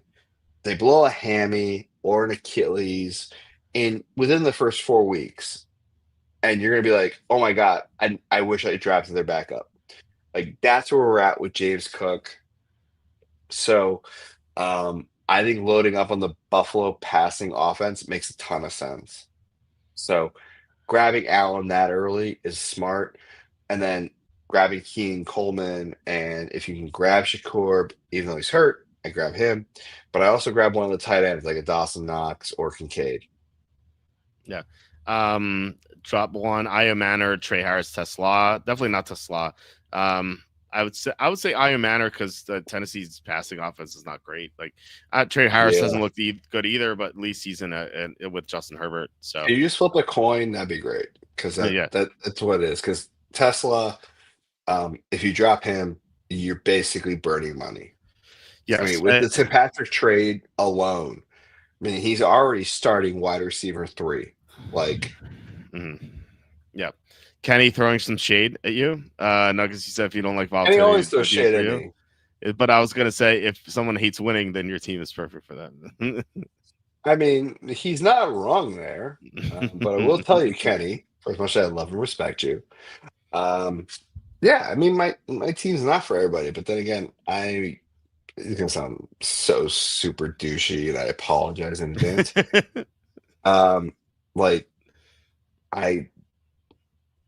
thanks to my dumbass love of this sport, I can make these stupid decisions, and sometimes it works out, and sometimes it doesn't. I mean, hence the not 1, not 2, but 4 different 10 anytime touchdown parlays I won last year, starting with in week 1 where I won 34 grand. So these things happen. So I'm not saying, and by the way, each one was only $15 to buy in. But anyway, it's a whole other story. All I'm trying to say is I like volatility. I like when injuries happen. I think my team is built in a way where there's already been injuries. If that makes sense, right? Because I mean, McCaffrey's like wide receivers other than Pearsall. Who else is there? Pollard, we already know. Spears is out. Chubb, we already know that Mixon's out. So like, it's already got that inherent risk where things could happen. And if it doesn't, it doesn't. But then again, like if you throw this lineup into like your weekly team's best ball or a your $100 buy-in local tournament. Okay, take a shot, fine. But then you buy into a second, hence the after week one, because some major players gonna get injured week one. We all know this. This always happens. Then there's always the rebuy league, right? So don't take the injury guys, take the other guys, right? That's true. I mean, okay. I gotta ask Walter this. I think I know who's gonna get injured week one, and we're not gonna see them until next year. Who do you think could get injured in week one and your team is effed? I On know my answer. on my team personally, No, or no, no, in just general? just in general across the league. I mean, if I had to bet I one think guy to get CMC is going to get injured week one. I was gonna say either CMC or Achan. See, I think A-Chain's not playing week one. Well, That's why I they want said he's Gordon. they actually said he's gonna be ready week one. Yeah, but they You also don't, said that about like Chris Godwin too, and now we found out Chris Godwin's not going to be available until week 5. that's true. So that's why I'm saying like we haven't seen CMC in the preseason. He's always been a whiny bitch. I honestly think CMC is going to get hurt week one, if not week 1, week 2. He has chronic Achilles tendonitis in both feet. It's like good luck. I don't see him lasting very long. No, I don't. Unless they're going to shoot him up every weekend. Oh, by the way, as somebody who's pulled their Achilles, not torn it, but pulled it in both legs, that's pretty effing painful. I can only imagine like being 15 years younger and having other dudes hit me. Yeah. It's kind of hurt. So you have Olivia Cupo. Like, just go have fun and make babies. Like, what? Like, stop playing football. You have enough money. Right. Because Anyway, if you don't, I will volunteer to bang Olivia Cupo for you. But then my wife will divorce me, and then I'm fucked. But that's a whole other story. I mean, granted, Olivia's from Rhode Island, but that's a whole other story. Won't get into that. I'm just saying, Olivia. Shit, I fucked up. Should call Olivia. All right. We had. Do you want to talk? Do you have time to talk about these teams, or I don't know what your schedule is, but I can talk. I'm good. I'm good for another. Luckily, the wife has not thrown any water balloons this time, so we're good. I'm surprised. I'm surprised that doesn't happen. He's even home asleep. It's scary. Wow. The kids are asleep. It was the first day of school. How the hell am I still on? It's a miracle. I can't believe it. I thought maybe she was home, but yeah, that's insane. I thought she was gonna go home with her boyfriend. I'm kidding. No, she is no. Yeah. Anyway, who do we want to talk about first? Dylan's team. I like this. Dylan. This is clean. Like he went green and then all blue and then orange and then more green. Like this looks. Is nice. Dylan like colorblind? I'm just curious. I like Dylan's team. And I respect Dylan. I like Dylan. Honestly, his team is kind of badass. I ain't gonna lie. I mean, like. Other than the Cooks pick there, because I probably would rather I would have ground like ETN or Kenneth Walker. Granted, I know it's a little later, but just from a running back perspective, like I have so many questions about Cook. I mean, you just got paid, and now if you get hurt, you don't care, right? I'm not saying James Cooks doesn't care. I'm just saying, like. Your body hasn't been ready for the amount of abuse it's about to take. You sat out the whole preseason, and granted, that's your choice, that's your prerogative. I get it. It's the only kind of red flag I have there. Henderson, rookie of the year candidate. Like I think Henderson's amazing. Yeah. His wide receiver room is kind of badass. Waddle's my only question. Because if you went like Golden or Odunze, I think you kind of have a better shot, if that makes sense, because I think Waddle's like the second fiddle there. Question is Tua going to be there the whole effing year? Because he hasn't survived the freaking year that I can remember. Yeah.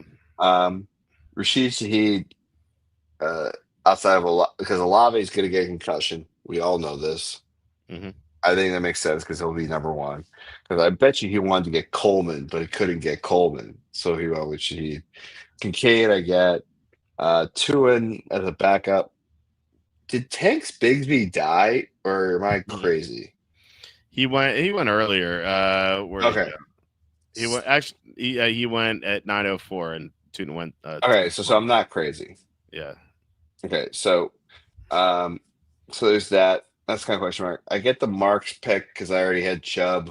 So he went Marks as a backup. I get that. I'm surprised he didn't go. Did I miss that Robinson got picked over Isaac? Yeah. Yeah. Oh, Robinson went way up 808. there. My bad. Yeah. I Yeah. totally missed it. Okay, Tyquan Thornton, great pick there. I think because the Kansas City wide receiver room is decimated. And like I said, plus 1,500 anytime touchdown. Enjoy your money. Yeah. Purdy, Get, Mims, sure, Brady. Is that so I can jerk off later? Like that's a I don't know why I did that, but okay. Well, we like making meme picks in the 16th round. As you should. Yeah, exactly. I once drafted. I told the story before. I used to never draft a defensive kicker, and my commissioner caught onto it, and he's like, "Well, you have to draft the kicker." Like one year, he made me cut someone right after the draft so he could add a kicker, and so in protest, I drafted him as my kicker. the Oh commissioner. Jesus! Yeah. So I was like, yeah, I'll take that. All right. So yeah, I like Dylan's team. A couple picks I don't like. Cook, I'm not amazed with, but like it's okay. I don't like Waddle too much, but a good team overall. To the moon in the second spot. So he went double Atlanta here with Robinson and London, which is okay. I would have maybe liked to have seen Penix. Although Penix is not a great fantasy quarterback, and he got Daniels, so it's fine. Tracy Warren. There's so much heat around Atlanta this year. Everyone's like, "Get Atlanta, get Atlanta, get Atlanta." Yeah. I don't know why. Well, their schedule's not too bad. Their schedules are kind of easy, and I think they're good. I think they're like a fine team. Like they might be the best team in the division, maybe, but I don't know. But anyway, he has Dana's Tracy. So Tracy and Warren like around earlier than I usually see them, but like honestly, Warren wouldn't have came back to him. I would have taken him in the 6th round. So I don't mind that. I love the Charbonnet pick. I love the Thornton pick. I could do without Trey Harris there. Keon Coleman, I'm not high on. Caleb Johnson, 6'11", so it's kind of meh. So Spears is hurt, but like I like some of the picks here for sure. Some of the picks I don't like, so kind of like a pretty okay team. What do you think? Yeah, I agree. It's a pretty okay team. I mean, I think they had a lot of advantages, but they couldn't kind of close the deal. So yeah. The 4th team, it's because we talk about Butter's team. The 4th team, SB and Wayne. I really don't like this team. Like he took ATN in the 3rd round, pretty insane. And I don't like Kamara, but like the ATN pick just kind of ruins his whole team. And then like he takes Eckler, who has no upside at 809. Cooper Kupp, who has zero playing ability at 1104. can we just say this was a troll team and move on? What I feel like the ATN pick may have been a troll team because I said one of the doctors took ATN in the 3rd round, and then like This then whole ATN team went. feels like a troll team. I mean, like, You think so? taking Allen in the 2nd round, and then Mark Andrews, who is so washed, is ridiculous. Why are you taking him in the 6th round? Like, but say like you I don't mind Njoku. You could have had Hawkinson. You could have had so many tight ends there. And then you go Deebo Samuel but you don't have Samuel and Eckler, but you don't have Jaden Daniels. Like, this whole team reeks of like a troll team. But like I don't mind some of the picks. Like Samuel 704 is good value. Bigsby great value 904. Pat Bryant is upside. Like it wasn't like he made all bad picks. I'm not arguing he made all bad picks. It just feels like a really weird. Yeah, I don't know. Anyway, Vic Saban at the 5 spot. So he got maybe the best value in this draft at Nakua with 305. And so if his quarterback is healthy. Right. Well, I mean, yeah, we'll see. But still, I mean, I don't argue it's the best value. I yeah, argue with like if all things are static, right? Like assuming Stafford is healthy, I yeah, think that's a great pick. It's almost a steal. Question is Stafford healthy? And yeah. I don't think anybody knows the answer to that right now. Even if it's Garoppolo, I think Nakua is going to outplay 305. Hi, I lived with Jimmy G. Yeah, yeah. I know what that's like. He doesn't like his wide receivers. He likes Well, his tight ends and running backs. What if it's Stetson Bennett, the fourth? I can't speak to that. I don't watch a lot of Georgia football. I know he won like a title, maybe Yeah, 2-2. I don't remember that far. I in think the he. past. I know he won one for sure because he showed up Yeah. on Good Morning America drunk. I didn't see that. But That's fine. I gotta send it to you then. Hold on, I'll pull Okay. it up. Okay. Anyway, so with Vic Saban's team, so good start with Barkley. Not like a huge fan of Bowers in the second, but it's fine. And then Nakua, Burrow. They kind of like tripped up a little bit. Like Brees Hall, he's gonna be splitting the touches there, but I guess it's like not too bad at 505. I'm anti any Browns that early. It's 7-5. I don't like Judy. It's 705. And then Pittman's okay. Godwin's is such a wasted pick. So I think Keenan Allen is as well. Najee Harris, I think, is a wasted pick. However, he had the good start. Brian Robinson should be great. It should potentially do very well for him here. I think Holani's kind of interesting because if Seattle trades Walker, suddenly like Holani is a guy with upside. Doodle could take over for Hubbard. So I think like some aspects of this team, but a couple picks I really didn't like, especially like particularly Godwin and Harris. I think those are just like wasted picks, and he could have done better than that there. But it's okay team overall. What do you think about this team? Yeah, you're on mute. God damn it! I mute myself so I could like chew some ice, and I send you the link for the Stetson Bennett interview. No, but I agree about Godwin and Harris. I mean, Godwin, especially with his injury, like who the hell knows? And now with the GM coming out saying, "Oh, he's gonna be past week 5," but is it really? I mean, and the Najee Harris thing about like, he might not be able to see out of 2 eyes. Good depth perception, like, yeah, scary. Like, okay. I remember when Jason Pierre-Paul blew off like 2 of his fingers for Tampa, right? Mm-hmm. When he had the firework incident. And that's fingers. And it took him like 2 years to come back from that. Now you're telling me a running back, not defensive end, running back, can't see out of an eye. Like, what are you even doing considering him? Like, the dude should be on like the non-football injury list, and like, I'll see you next year. Right.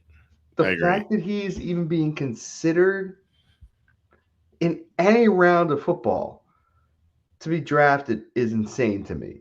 I mean, he's on my automatic, like, if I draft him, I should just literally like light my money on fire. Like, I'm not even touching that. Yeah. All right. So Funky Dan's team at 7. He went receiver early with Jefferson and Thomas, then kind of like paid the price at running back almost because like Walker and Harvey is kind of sketchy. I like Walker this year. I think that offense. I think he's the bell cow. Okay.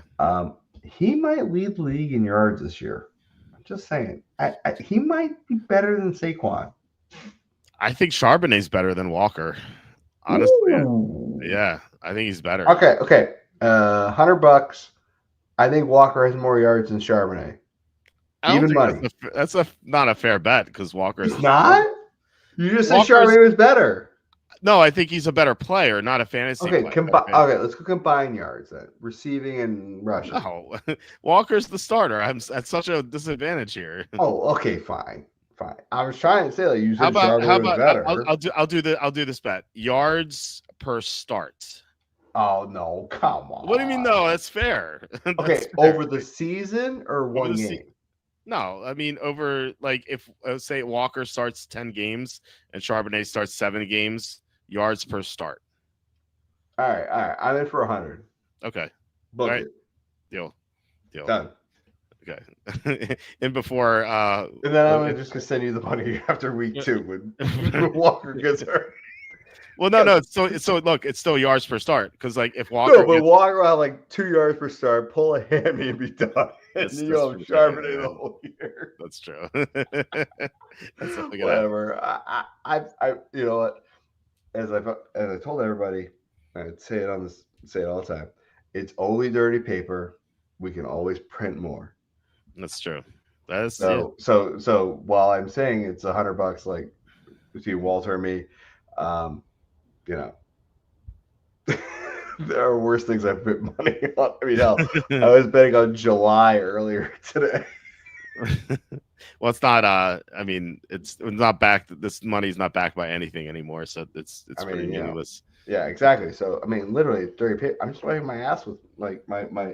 It's like the. Oh my god, this is a terrible story. But I'll tell it anyway. My mom used to say, "God bless my mom, love her to death, still alive." Nice. Beat pancreatic cancer. Oh, awesome! Beat it back in 2005. So yeah, had like a 1% chance rate to live. But anyway, long story short, she used to say, and still does to this day, because my dad like gets these jobs for like these like companies that are startups, and she goes, I could so I could cover an entire house with how much people told me that we have IPO stock of a company, right? Because so the famous story is like I should not have been raised in Massachusetts. My dad got an offer for Sun Microsystems, which eventually was bought by Oracle about 2 years later. Yeah. And my dad and my mom said no to Sun Microsystems to join the company. So they joined this other little company in Massachusetts, this other little startup that got bought, but not for as much as what Sun could have been. So I could have been living on the West Coast for basically being a Nepo baby out there. So my parents chose the hard life for Siberian prison known as the Massachusetts area. And actually, honestly, I'm kind of glad they did, because you appreciate more. Nothing's really handed to you. You just fucking do it.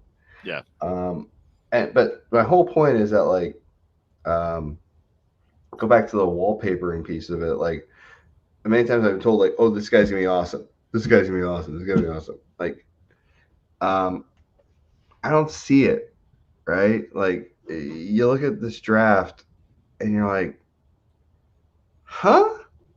Like, it doesn't make sense to me. So, many times it's like, again, you could house the whole house with IPO stock. Go with some proven commodities. Don't go with like the flavor of the month. Yeah. My issue is that like he only has 2 running backs, and then he went like 4 receivers in a row after that. So like he took his 6th receiver before his 3rd running back. Yeah, which made no sense to me. Yeah, I like one of those Olave Downs picks has to be a running back, like Braylon Allen or Robinson or something. That's my issue with it. I don't like Scatabo, like Ayuk, like Scatabo was hurt too. Like that doesn't make sense to me. And Ayuk's not playing until November. Yeah. Right. So this feels like somebody who was like uninformed, who just made draft picks based off of name recognition alone. And oh, by the way, I did say that I live with Jimmy G, but I meant like he was in the area. Like he actually had like a house like 2 miles down the road from me. But then he started dating that like weird porn star. Oh yeah, I remember that. Yeah, the big black, and then he moved, and then he got shipped to San Fran, which is kind of weird because like I would see him like walk around the neighborhood, like, hey Jimmy, how you doing? Blah blah blah. Nice dude, salt of the earth, but just made of glass. Like he made his money. God bless him. But like the minute he gets hit, you're worried about like, oh, is it a collarbone? Is it his foot? Is it something else? Yeah, that's the whole thing about living in Massachusetts. Like these guys don't like live in like weird apartment high rises. Mhm. They eventually have to like live in like some weird like multifamily house or some if they can afford it, some sort of like 4,000 square foot house by Foxborough because of the whole Patriots attending rules. But with Jimmy, like he was a second round draft pick, he didn't have much money, so he actually lived out in Waltham for a little bit and literally lived like 3 streets over. So I see him walking, doing his thing, walking his dog, blah blah blah. Nice dude, but the minute like Brady, the whole like Brady thing happened, he was smelling blood. And he was like, "I'm getting the f out of here." Like you could see the look in his eyes. Yeah. Anyway, that's a whole other story. I have many Jimmy stories, especially when I got drunk with Jimmy G, and I drank him under the table because he's a fucking lightweight. But we could share those stories on another Walter After Dark podcast. We'll have to talk about all the stories in like one show. Yeah, I have so many stories about weird random Patriots players that you'd be like, wait a minute, you hung out with Julian Edelman? Yes, I did. You hang out with Patrick Chung? Yeah. He served me alcohol at a charity event where I wore a Santa hat and I got pictures to prove it. Yeah. My dad. And then I drank Patrick Chung under the table. But that's a whole other story. Nice. My dad claims Julian Edelman is my fourth cousin. No shit. That's what he said. Yeah. I don't know how, but that's what he said. David says trade Tyrell McMillan for Pollard and Judy. I'd rather have Pollard and Judy. Yeah, for sure. No, I'm not doing that trade. And the reason I'm going to do that trade is because who else is Carolina throwing to? Coker. They drafted Tate McMillan for a reason. Coker's going to have a great year. It's going to be Coker is going to have a great year, but like for Pollard and Judy, like, okay, sorry, but in full transparency, I've done 40 best ball drafts. I have Flacco in 30% of those as as my third string quarterback. Okay, yeah. But I have Njoku as my number one tight end. Okay. So, because I don't think people are gonna necessarily cover Njoku early. I think they're gonna cover Judy.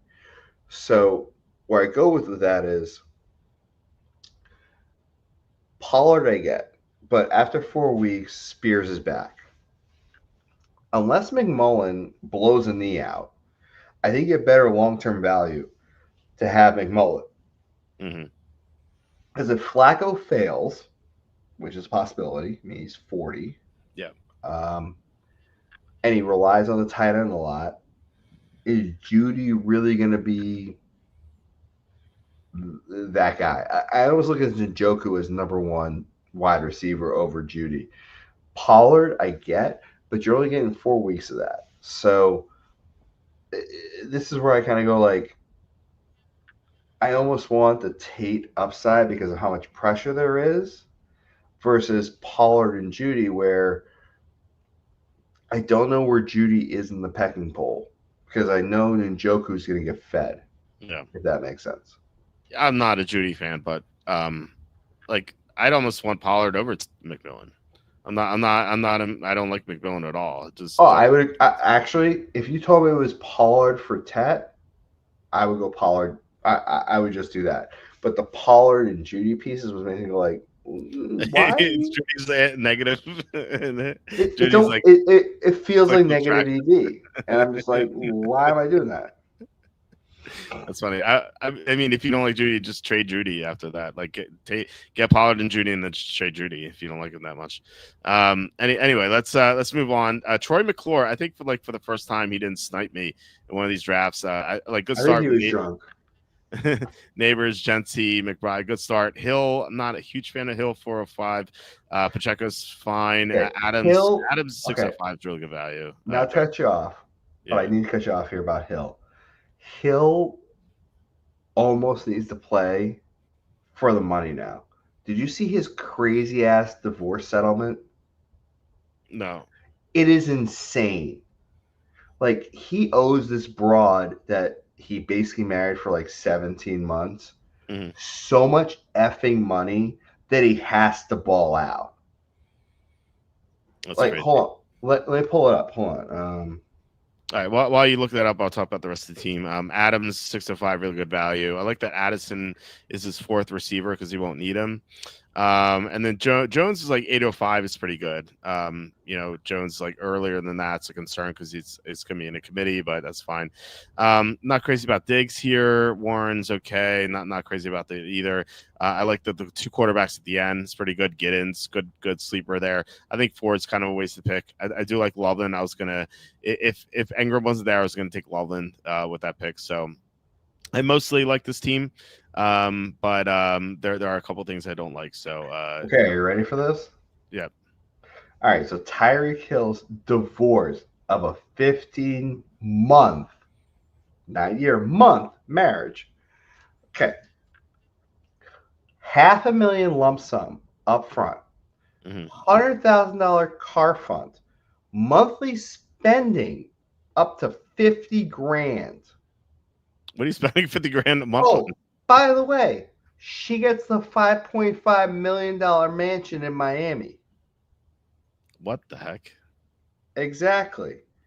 And then all legal fees paid by Tyreek between $450,000 and $457,000. And she gets custody payments because they have one kid. And it's, hold on 1 minute.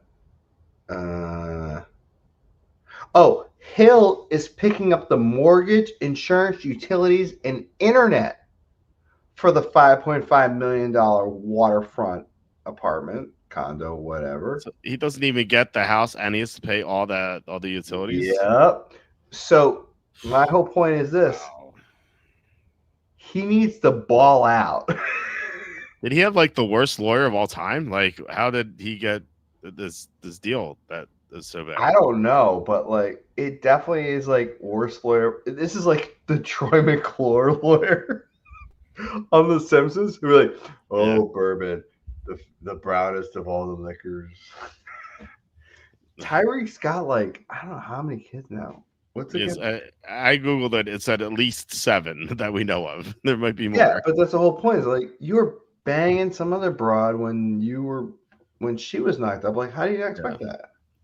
If you're gonna be an NFL player and you're gonna sleep around, don't get married. Like, please. It's the dumbest thing. But like, I kind of get. Okay, he's approaching Antonio Cromartie. Yeah. I mean, you got 7 kids. What? Who's the other good dude? The basketball player, Anthony Edwards. Yeah. Who banged up some other broad who's like 30 something, whatever. Like, what are you doing, dude? Like, you got money. Like, why are you wasting on like 39-year-old broads? I don't know. There gonna be a lot of Cromarties and Hills in the 2045 NFL draft. I can't wait. Oh my god, there's gonna be so many that like you might have a whole team of Cromarties and Hills. That's it. with like a Brady at quarterback. Yeah, right. Exactly. I don't know if you had any further thoughts on Troy McClure's team before we move on to other than Troy McClure is the worst lawyer of the Simpsons universe. No. All right. The 10th team, Days J67. He went 4 receivers in his first 5 picks of St. Brown, Collins, McLaurin, and Wilson. I don't disagree with that. My only concern is McLaurin because he hasn't been playing at all. So. Yeah, personally, I would have went with Hubbard there instead of McLaurin. And then that team would look a lot better. Connor, I think, is a little too old. I don't like the Kelsey pick. Javonte Williams and Stevenson feel like wasted picks almost. I mean, you could speak to Stevenson as being a New Englander, but and Jalen Wright's injured. Stevenson hasn't been getting as much playing time, and everyone's like got the mega Tom Brady Northern Lighthouse erection for Henderson. Like, and seeing the kid live as I did in preseason, I was like, oh, we might have somebody here. Yeah. And then I went back and watched some of his Ohio State film, and I was like, how the hell did he fall to the second round? So there's definitely a little bias there. I think Ramondre, good or bad, I think he got kind of screwed over between the Brady transition, then Mac Jones, then Mac Jones Zappy, then the coordinators and all the other bullshit. The problem with Ramondre is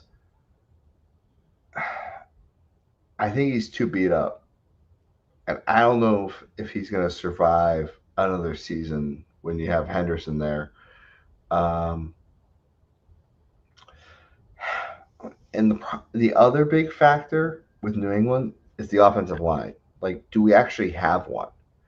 And I think Ramondre is actually scared of getting hit with this current New England offensive line because of the PTSD he has accrued from the years of punishment between the end of Belichick, the Mayo year, and now this. Like, I don't think Ramondre sees it worth getting hurt for a team that's not going anywhere. Right. Like, they're probably going to make the playoffs, but they're going to be like the 7th seed and they're going to get their ass kicked, just like the Mac Jones first year. Mm-hmm. I think Ramondre is looking at it like, not that I'm informed or anything, quote unquote, but I'm just saying, like, his contract's coming up. It's big money. Do you really want to get hurt before your next second big payday, if that makes sense? Right. So Ramondre to me is kind of already I'm not picking you no matter what, just like James Cook. Yeah, makes sense. Okay, so rate my team: Josh Allen, Bijan, Achane, Sutton, Worthy, McMillan, Warren. I'm not a fan of McMillan, but I think it seems like a really good team to me. Other than Achane, I don't disagree. Okay. All right. So we have two more teams left. Trump Best took Achane. Speaking of Achane, he took Achane and Brown. And then he went Harrison, Sutton, Ridley, Rice. I love the Rice pick because he's the fourth guy. You won't need him until the buys start, and then that's when he comes back. I think it's a question of like when your playoffs start, though. Well, it's only 6 games. Like, it's 6 games, but like, is he gonna light the fire in the last 11 weeks? I mean, to qualify for the playoffs in most leagues, you need to be playoff eligible by week 14, give or take. Right. So you have 8 weeks to make up. Is he worth that pick there? Is he going to get 1,000 yards and 6 touchdowns in those 8 weeks? Yeah, but like, make up what though? Like, he's the fourth receiver. Is Rice anyway the fourth receiver? No, he's the fourth receiver on this team. Like, Harrison, Sutton, and Ridley are going to start for this guy. Like, and then Rice would be on the bench anyway. But like, when Rice comes back, he can plug him in instead of like Harrison, Ridley or something. Ridley, huh? Yeah. This. Oh, sorry. I was speaking specifically from a Chiefs angle. Oh no, you meant from this team angle. My bad. I'm an idiot. No, I'm just saying that, like, because Rice is his fourth receiver, that he just won't need him. And he's also got Palmer and Horton later too, and he's got Quentin Johnson, who still can't catch a damn ball. Yeah. But I am worried about this Dallas running back situation. Like, I've heard Javonte Williams is the lead back. I've heard Blue is the lead back. That's my concern there. Yeah. But there's no correlation here. Like, I see Baker Mayfield, but I don't see a receiver that Baker's throwing to. Same thing with Drake May. Like, where's the correlation? In fairness, I don't think you need correlation with May because like his best games he's going to run in touchdowns. I don't. Fair. But yeah, with Mayfield, I would prefer a receiver. Like I feel like instead of Mayfield, he could have gone with Bo Nix a couple rounds later because he has Sutton. I think that would have been better. Or where did Kyler go? Kyler went late, 15th round. Yeah, I mean, I would have gone Kyler there, doing some correlation with Harrison. Yeah, he could have gone Kyler later, yeah. Or Cam Ward. Right. Or even Bo Nix. I mean, Bo went where? Bo went late, 14th round. You could have gone Bo there. I mean, so I'm nitpicking here. I just think you could have a better correlation. That's just me. Yeah. All right, Nuggets, this is your chance to get back at Kenny. What do you think about Kenny's team? I won't even speak first. What do you think? Okay, in fairness, Josh Jacobs I like. Taylor I effing hate. And the only reason is because their O-line is questions. You have Daniel Jones as your quarterback. So there's that. I like Higgins. Hubbard around your peers. Okay, fine. Zay Flowers, I love in the 5th round. Hell, you could have gotten him over Hubbard because I think Zay Flowers number 1. He's a stud. Okay, Devontae Smith here in the 6th. I have questions because you could have done Olave, you could have done Judy. So, hell, you could have gone Njoku. I mean, there's so many other options you could have gone. Hell, you could have gone Pollard to get another running back. You could have gone Jameson Williams. You could have gone DJ Moore, who's number 1 out of Chicago. So many other options there. And on the comeback, you get Montgomery and you get Shakur. Shakur is injured. Why didn't you go Keaton Coleman? Because he went exactly 10 picks later, and he's not injured. Montgomery, I kind of get. But then again, you got 4 running backs. You probably could have done a tight end here and done like a Hawkinson Coleman mix. I wouldn't have disapproved of that. And then you go Herbert, but you have no correlation to Herbert. So I'm kind of confused here. And Judkins still hasn't signed his rookie contract, at least as I know of to this moment, because there was talk he was going to sign it. But and then Burden, I don't know why the hell you grabbed Mixon here in the 12th, because I don't know if he's going to play this year. And that's based off of granted Twitter doctors and things. I mean, who's the guy who does it? Is the injury docs Dr. David Cho?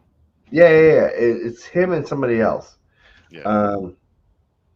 But they have all these things about like what the injury timing was looking like and all that. Hold on, let me pull it up real quick. Injury. Yeah. Well, while you looked it up, I'll give you my take on Kenny's team. I like Kenny's team more than you do. I'm not a fan of Taylor either. I'd rather have Brown or Dr. Jesse Morse.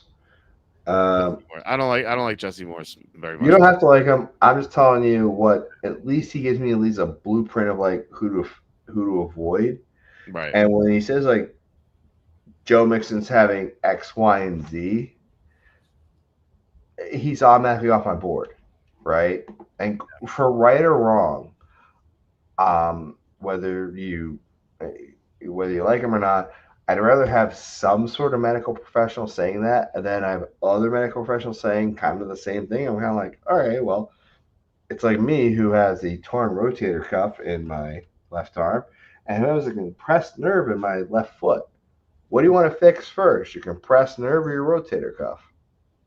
So, I'd rather trust the, quote unquote experts, whether they're Jesse Morris or other injury docs, say, hey, Joe Mixon say he's dealing with this, and he didn't look right at the end of last season, and it's still not fixed, maybe avoid him. So that's where I'm coming from on that. It's not I tell this to my wife all the time. You didn't marry a Jewish doctor. You married an Italian who I'm not gonna go there. I'm gonna say I'm not a doctor. So Nice. Yeah. So I'm not a fan of Taylor. I like Devontae Smith more than you do. I think that if AJ Brown gets hurt, Smith has huge games. I agree with what you said about Shakir. Like he's injured right now, and he doesn't have much upside anyway. Like he has a high floor, but like he's not going to win you any league. Like he's going to get you no. fifth. He's going to get you like fifth place. You know. Yeah, you're gonna avoid the fantasy football punishment. Is basically what's Right. gonna happen. Exactly. I Yeah. mean, that's why I would say like grab Coleman instead. I'd rather grab that guy. Second year, gotta kind of prove it because if he wants to get paid, it's between year 2 and year 3. He's gonna have to produce. He's not a 4-year deal, Yeah. right? So just like Micah Parsons, who the Cowboys said they offered him a 5th year, blah blah blah, whatever. But like Coleman could be the number one in this offense. You And could. You could. It could be could, Martin too. but Shakur being injured, like I'm already like Coleman won. To hell with James Cook. Give me a tight end and give me Josh Allen, and let's make this magic work because the AFC East sucks.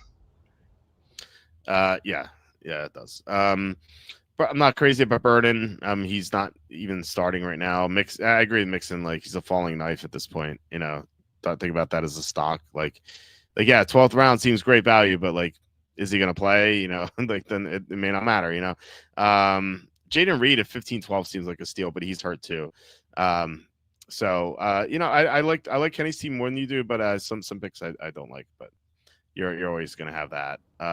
I mean, I just don't like Kenny. Period. I mean, I respect, but I just don't like. I thought you said you liked him earlier. No, you I don't. do. I said I respect and I like. Okay. I just hate his team. Okay, fair enough. We have one more question before we head out. Bray Rock asking, would you trade Metcalf and Kyron Williams for Trayvon Henderson and Mike Evans? No. I think Williams and Henderson are like even. I agree there. And then so you're talking No, about Metcalf actually, versus... I don't agree with you there. I think Henderson is better. Okay. Matthew Stafford is the question mark. Yeah. If you told me that Matthew Stafford was 100% healthy, then the answer is Metcalf and Williams. However, we don't know the status of Matthew Stafford. So if you're asking for upside, and because I'm a volatility guy, I'm going with pick 2 of Henderson and Evans. Would I trade Kamara and AJ Brown for Jefferson? No, you're not. No, you're not doing that. The New Orleans offense basically doesn't exist. They don't have a freaking quarterback. And AJ I think Brown, he's asking, well, like he has Kamara and AJ. no, I'm just saying, like, what reasonable fantasy owner is going to accept that trade? Like, it's going to be Jefferson and because Jefferson and AJB basically cancel each other out. Sorry, they do. Kamara is an old dude. You tell me it's a Henderson. You tell me it's oh, he said it to you. Well, then he's stupid. You tell me it's a Gordon from Miami and AJB for Jefferson. I'm interested. You tell me it's a Chase Brown. You tell me it's a Chuba Hubbard. You tell me it's a Harvey Pacheco. I'm interested. Wait, so which side would you like here? If it was, would you like the Jefferson side or the AJ Brown side? Right now, I like the Jefferson side. Yeah, I think that's what he's asking. I think he has my whole point is Brown I would not do the trade. However, if he wants to counter, it's Jefferson and AJ Brown for the running backs just delivered. Hubbard, it's Kenneth Walker. Yeah, it's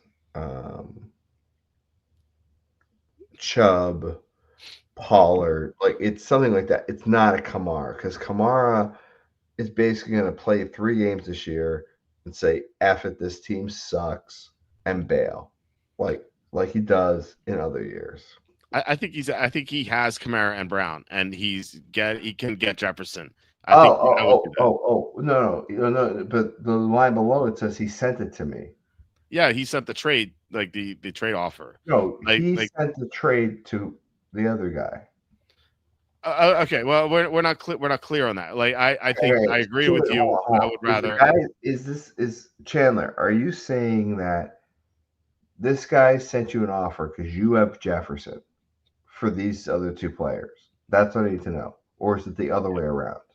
Yeah. So, I mean, look, bottom line is I'd rather have Jefferson than 100%. Not arguing that. The other dude sent the trade to me. I would get Jefferson. Yeah. Then do it. Like, are you nuts?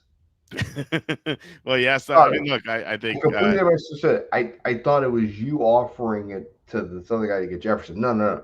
My bad. 100% my fault. Sorry. If you can get Jefferson with that, that is stupid money. Just win your league right now and do this. Yeah, you Jefferson. You probably have 2 first-round picks at that point because you have Jefferson, whomever you drafted in the first round. Exactly. Like, dude, like that is insane offer. Like, if he thinks that Kamara is that kind of dude. Yeah. Kamara's not going to last all year. We know that. Kamara's going to last like 2 weeks. Dude, get your money, and just give me and Walter like 1% of the entry fee. Call it even. Or you don't have to give me. You just shout out the like and subscribe. Yes, like and subscribe, please. Yeah. All right, I think that's about it. What was it? 3 hours. We're at 1 a.m. here, so I'm actually pretty hungry. I might go eat because I'm on antibiotics that make me hungry because I just had. Shit! What do you want? You okay? I just had a half a root canal. They said. Oh Jesus! He's like, wait. He's like, my dentist is like, I started your root canal. I'll finish it later. I'm like, well, okay. This is the American healthcare system. I didn't know that was. I didn't know that was possible. But my teeth are a disaster. So yours aren't the only one. I trust what he was doing. So when they pulled my molars out, they gave me the laughing gas. Oh, that was the best. Oh my god, that was the best. That sucks. Sorry. I hate that. That's okay. It's okay. It actually didn't hurt at all. The weirdest thing I ever had. I got my wisdom teeth pulled out in 2021, and so this was obviously during COVID time, right? So they pulled it, like, obviously my mouth is open during this procedure, right? So they pull out her pussy fell on top of you. I wish. No, they pull they Oh, sorry, honey. I'm sorry. The stripper's pussy just fell right on my face. Right. Sorry, that was a Vegas story that's happened a few times, but that was before I was married. Right. Yeah. Of course. So my mouth's open, obviously, during this whole procedure. They knock me out, right? So I wake up a half hour later. My mouth's open the whole time. They take out my wisdom teeth, and so they sit me down the hallway, and they're like, "Here, take this," and they give me a mask, and they're like, "You have to put this on." I'm like, "You just had my mouth open for a half hour. My mouth was open for a half hour, and you're making me wear a mask now." And I was still loopy from like the anesthetic. I just started laughing so hard. It's like, this is the dumbest thing of all time. Like, my mouth is open for a half hour, and now I have to wear a mask. Like, my mouth's not open anymore. Like, okay. And for the record, whoever had the over of my wife throwing shit at me, there it is. Water balloons. I actually had it at 5.5.